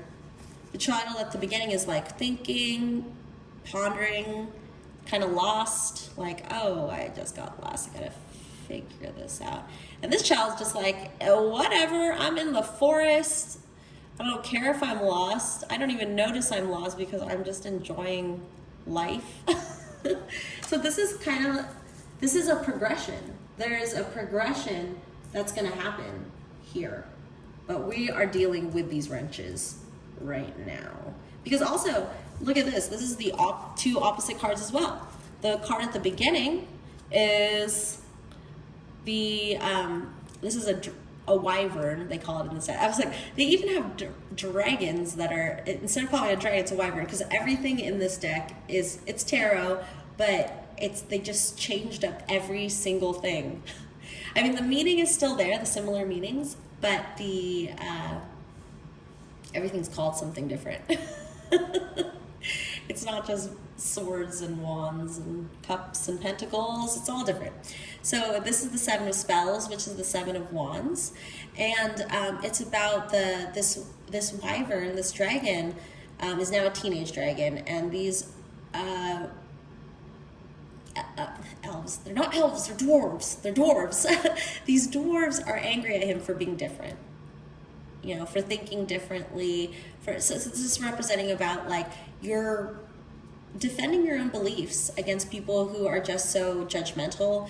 And so this is where you guys' energy is at the like present or the past, in this like near future kind of energy over here. And then we progress, we go through all of this, the giants, the crazy bunnies, and the liar, into this harmony where you produce a child, a thing, or the love, you produce something, your love produces something. Finally, you're able to remove these blockages and come together. See, look at that. Then come together, and then, oh, wouldn't that be so nice? But we're still here. We're still here. We're still right here, where we're still, we got giants and bunnies. Yeah, I think that bunny in Monty Python's Holy Grail that like attacks people. So So yeah, there's just all this stuff in the way, but it's perfectly laid out here. So let's go with your overall energy. Let me just read to you about that so you can get a little guidance from your overall energy. Where did I put my book? Okay.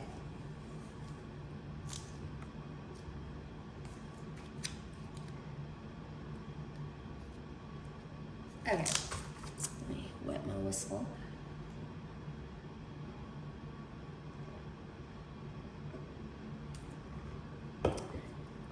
Okay, Ten of Spells. In the bleak pre-dawn lights, 7 sister princesses make their way home after a night of dancing in the forest. While only one night has passed in the mortal world, it felt like many nights in the fairy realm where they were ensorcelled. I have never heard that word before. Hey, this is what we're about here at Reading Rainbows. I read.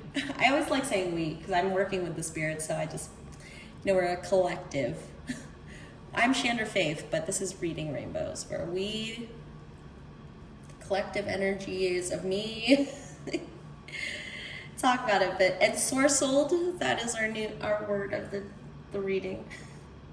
They danced until they could dance no more, yet still they danced on, caught in the merciless, I was like, merciless spell until the night was spent. Now the sisters are utterly depleted, almost in shock. All they care about now is finding their own beds, except for the youngest. She tries to turn back, reaching out in longing. Excuse me. But her sister holds her fast and forces her forward. Everyone's body language speaks of profound exhaustion and regret. The enchantment is broken. This card signifies that your energies have been stretched far beyond their limits. The thing that gave you the most pleasure has become a burden. Your fire has burned out. Find your way back to safety and reevaluate your intentions before venturing out again. Exhaustion, burnout, disenchantment, regret, and hindsight, burdens too big to bear alone. A closer look. The sister's loosened hair symbolizes wantonness and reckless abandon. So this is, I got a lot of like affair energy maybe, or like, again, like you may have 2 families or you both were in relationships and then you discovered, maybe you had your life set. You had everything, you had a partner, you had your own life, and somehow this person came into your life and you're like, oh my gosh, I love this person.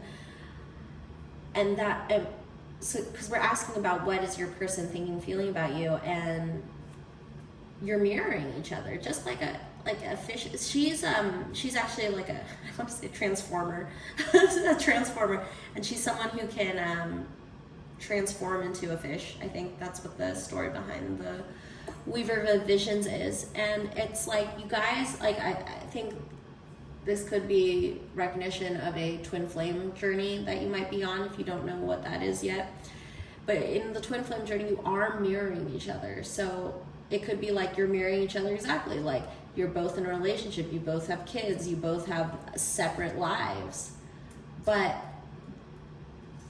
your destiny is to come together in the happy unicorn family, or in the happy 2 of Visions, which is 2 of Cups, that union, that mutual respect, love, and abundance that is happening. That is the perfect relationship, is the one where you are balancing these 3 things of emotional fulfillment, or I think it's the 3 abundances: emotional abundance, material abundance, and what is it? I don't know how to like word it. It's like romantic abundance, where the person is like, because you can have emotional abundance, like your emotions are met. Oh my God, I'm sorry, I'm getting into that brain fart mode. I've been having brain farts I've been brain farting all through these readings because of this Tipsy reading. So and they're going like way longer because I'm just like and then I forget what I'm saying. So again, I was telling the other pals, I was just like, I don't know if I'm gonna do this again because I just feel, I'm a Virgo rising, like even though I'm a Sag sun sign, I'm like, this is not, like my Virgo in me is just like, this is not profesh, okay? You are brain farting, you are ranting, it's like, this reading is like the longest reading ever, like that's my Virgo in me just being like, but anyway, yeah, your overall energy is the 10 of Wands, the 10 of Spells, and the story of the Dancing Princesses, where it's like, it's kind of like going to a party, but you have work in the morning, and you like, you know, you want to go to this party or whatever, hang out, have a good time, you know, it might be someone's birthday, and then the dawn dawns on you, you know, like, or you're just like, shit, you passed out and you're like, I gotta go to work now. Or, you know, like what I did back in my 20s, when I'd just be like, oh, I'm so drunk. I'm gonna go home to work still. Didn't get any sleep. That's what these princesses are.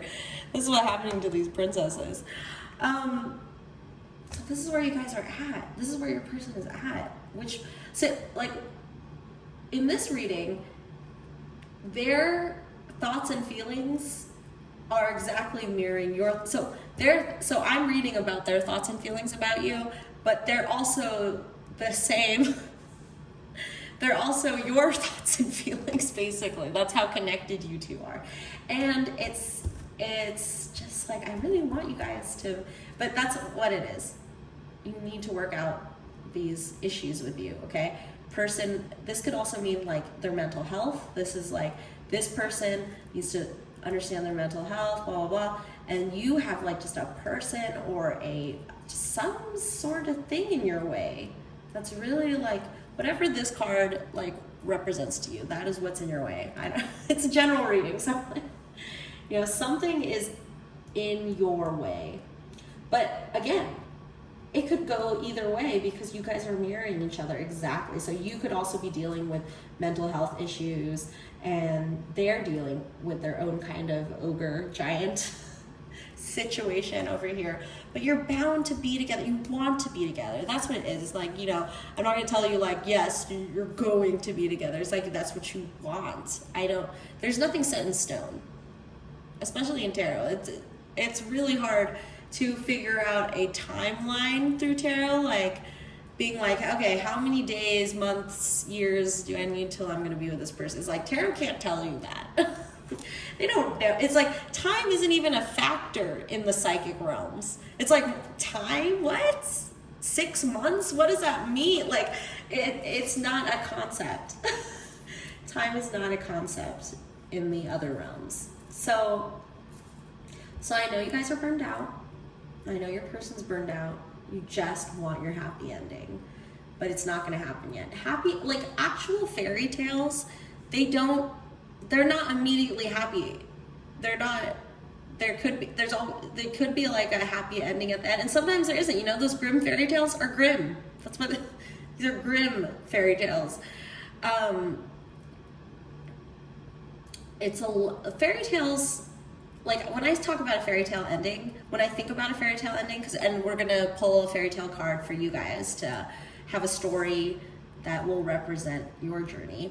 Fairy tales don't always have a happy ending. Fairy tales are like Aesop fables. They have a story behind them. That's why I really like using this fairy tale oracle by Lucy Cavendish, because it really, because that's what fairy tales were about before, you know, we had other more scientific ways to communicate. I mean, that's not even it. It's more like the fairy tale is, again, like an Aesop fable. It's telling a lesson that you need to learn. And that's basically it. Like a fairy tale ending isn't a happy ending. That's what like people say like, oh, you just want a fairy tale ending. Well, a fairy tale ending can be a happy ending or a terrible ending.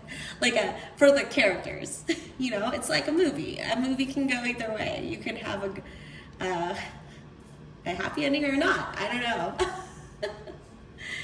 So yeah, you guys are there's just things in your way. There's a path. The path is leading towards harmony and just all around. I just really love, this is my favorite 10 of Cups thing. Because there's not even 10 cups. There's not even 10 like of something, I feel like. But this this really represents that 10 of Cups energy. Is this like happy unicorn family. And I want that for you. And duh, both of you want this. Okay, so let's get a fairy tale oracle.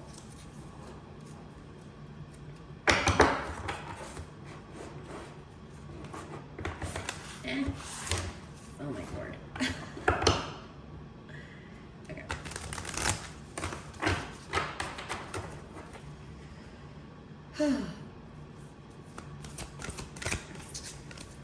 So, what's going on here?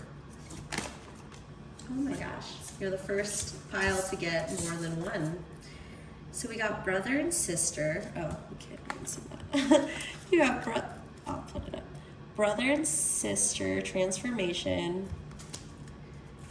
and Rapunzel, liberation. Transformation, liberation seems like two things you really want. So this is gonna be an extra long reading because you got 2 cards. But I think, you know, if you're sticking with me through this long reading, you know, maybe you need it. I mean, duh, if you're still here, like, so you're not like, I'm done. It's like, what? It's gonna take forever to learn all these lessons, but that's what's happening in your relationship. It's taking forever to learn these lessons because you and your person have these separate lives right now. And you already have, like, it's like you're on the second movie, like the sequel to your life.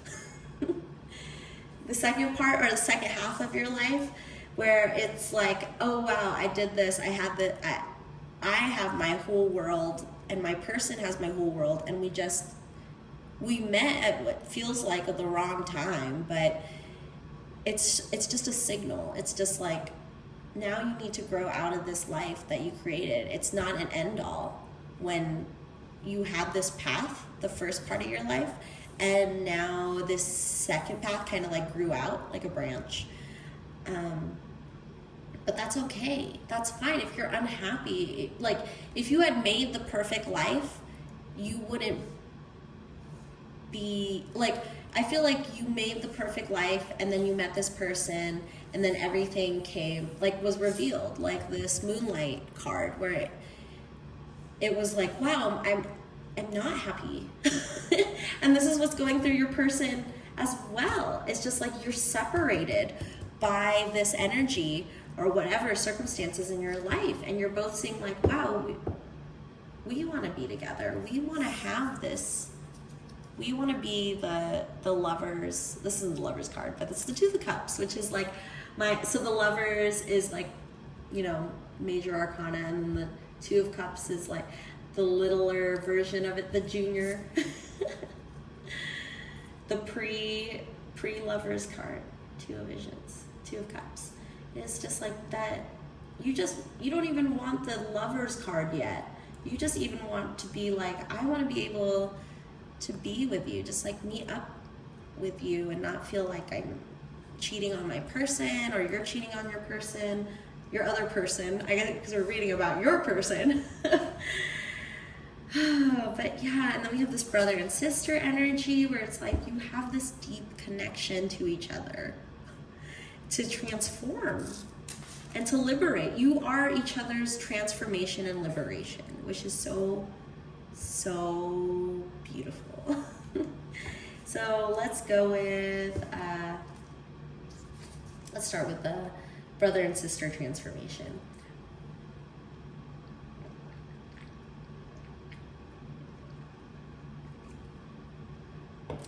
So she hunted up leaves and moss to make a soft bed for the little roe, And every morning and evening she went out and gathered roots, nuts, and berries for herself, and tender young grass for the fawn.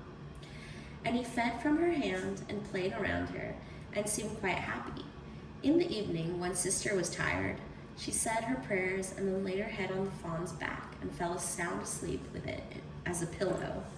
And if brother had but kept his natural form, really it would have been a most delightful kind of life. In this enchanting tale, which has variations from the old Nordic lands to the steppes of Russia, a young man and woman, barely out of their childhood, are driven from their homes. There is an enchantment upon the land, and when they come to a stream, the thirsty brother is warned by his sister not to drink from it, or he will be turned into a wild bear and tear her apart. At the next stream, he again just resists drinking, for his sister warns him again that if he does so, he will be turned into a wolf, and she will be devoured. But when they reach the third stream, his thirst cannot be tamed, and he drinks. And at this stream, he turns immediately into a young roebuck. His sister promised to care for him and to prevent him running away. She plaits a rope of rushes and gently leads him to a house she finds in the woods. She cares for him, forages for him, and they live a beautiful life until a king enters the forest with his hunting party. This part of the tale is the ancient remnant of the wild hunt. This fairy king will break the enchantment in part at first by discovering this beautiful woman who cares so tenderly for her brother. But after making her his queen and caring for her and respecting her and her brother, the enchantress discovers this and comes after the happiness of the young woman yet again. This shows the relentless nature of resentment and the folly of holding on to it, because of course the evil one is defeated and balance and his human form is restored to the brother. This tale is about so much, how you can balance what you want with what will take place once you obtain it, how to delay your gratification, how to maintain your integrity with the wild and yet be able to have a strong will, and how to live a good life when we seem to be cursed, and how to survive the envy of others when our happiness is too much for bitter hearts to bear. And of course, it is about close relationship with family members and the caring we do for the young, helping them work their way through the difference between what they want and what will harm them. So this is, really pointing again to the idea that you and this person have your own world, your own families to take care of.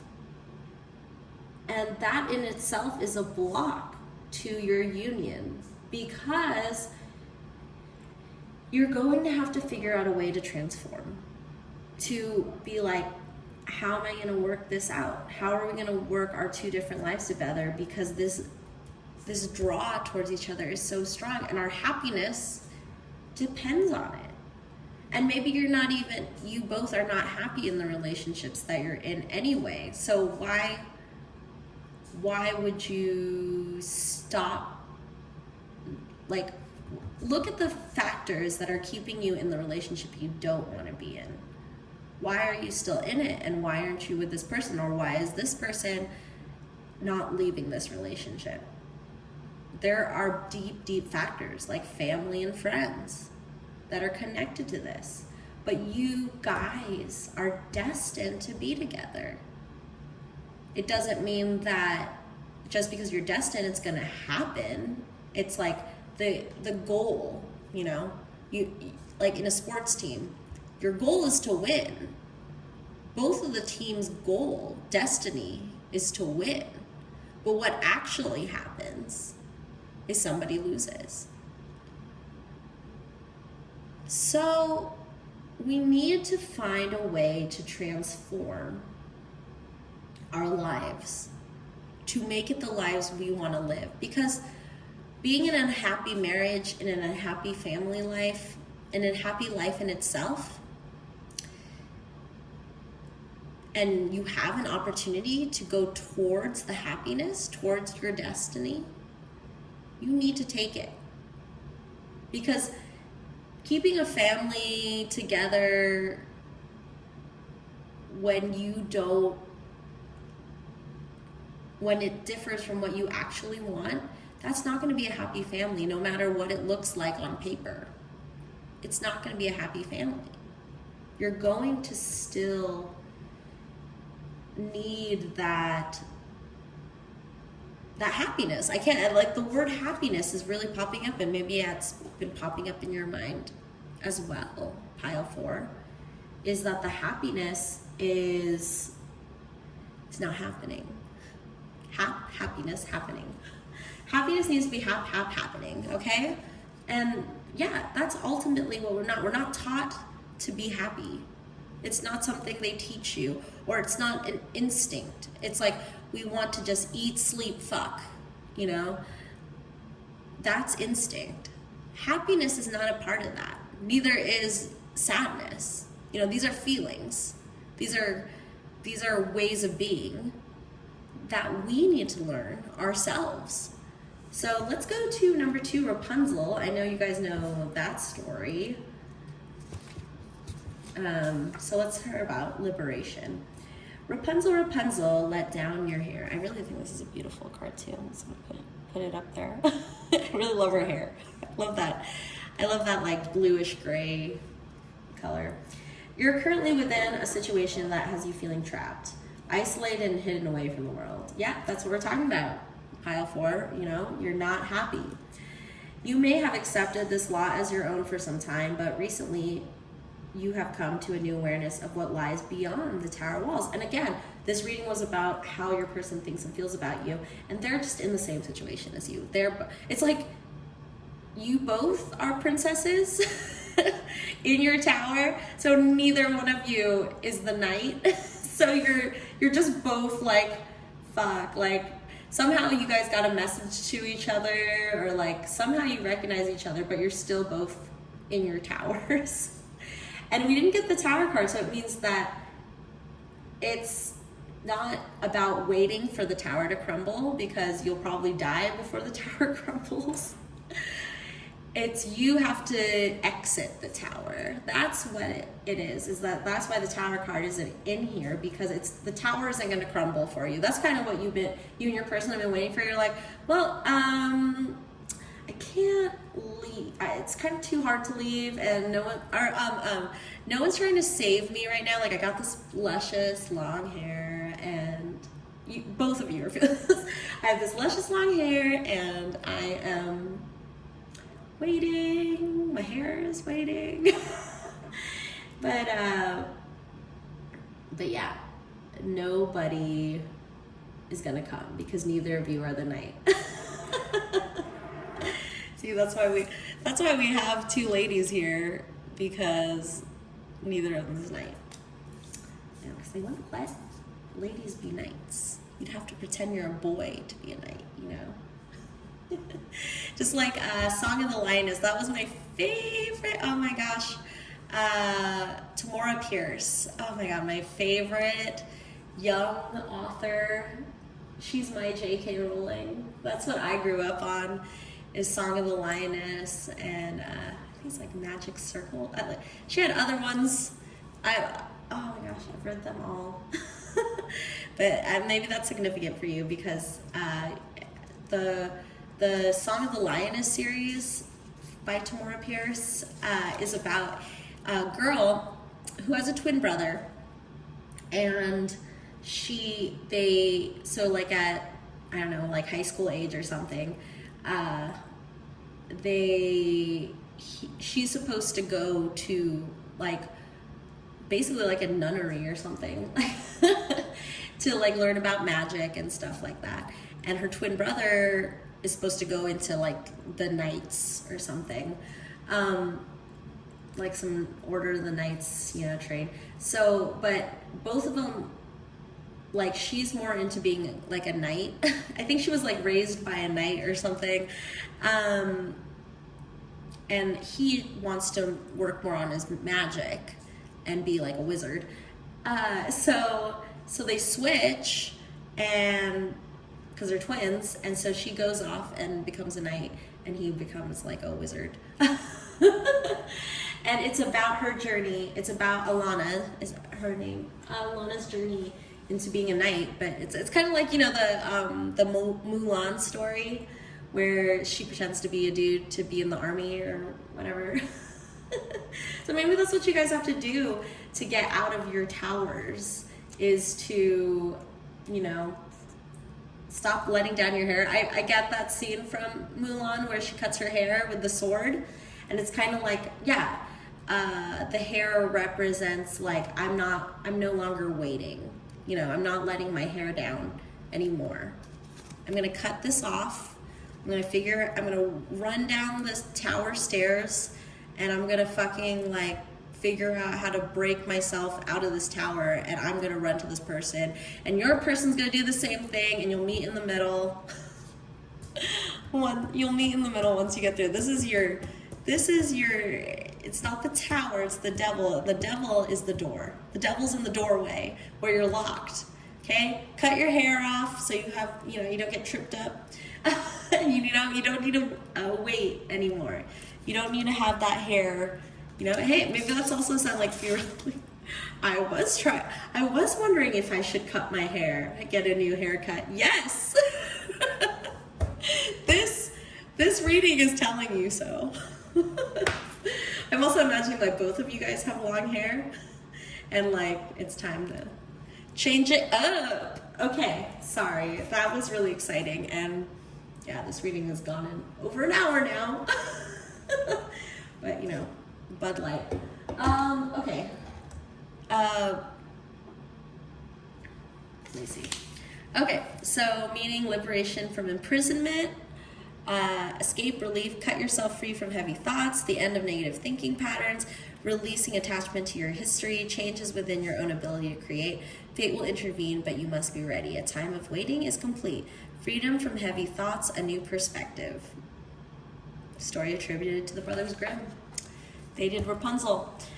Okay, so actually that's all I have for you guys. So wow, this was a very fun reading for me.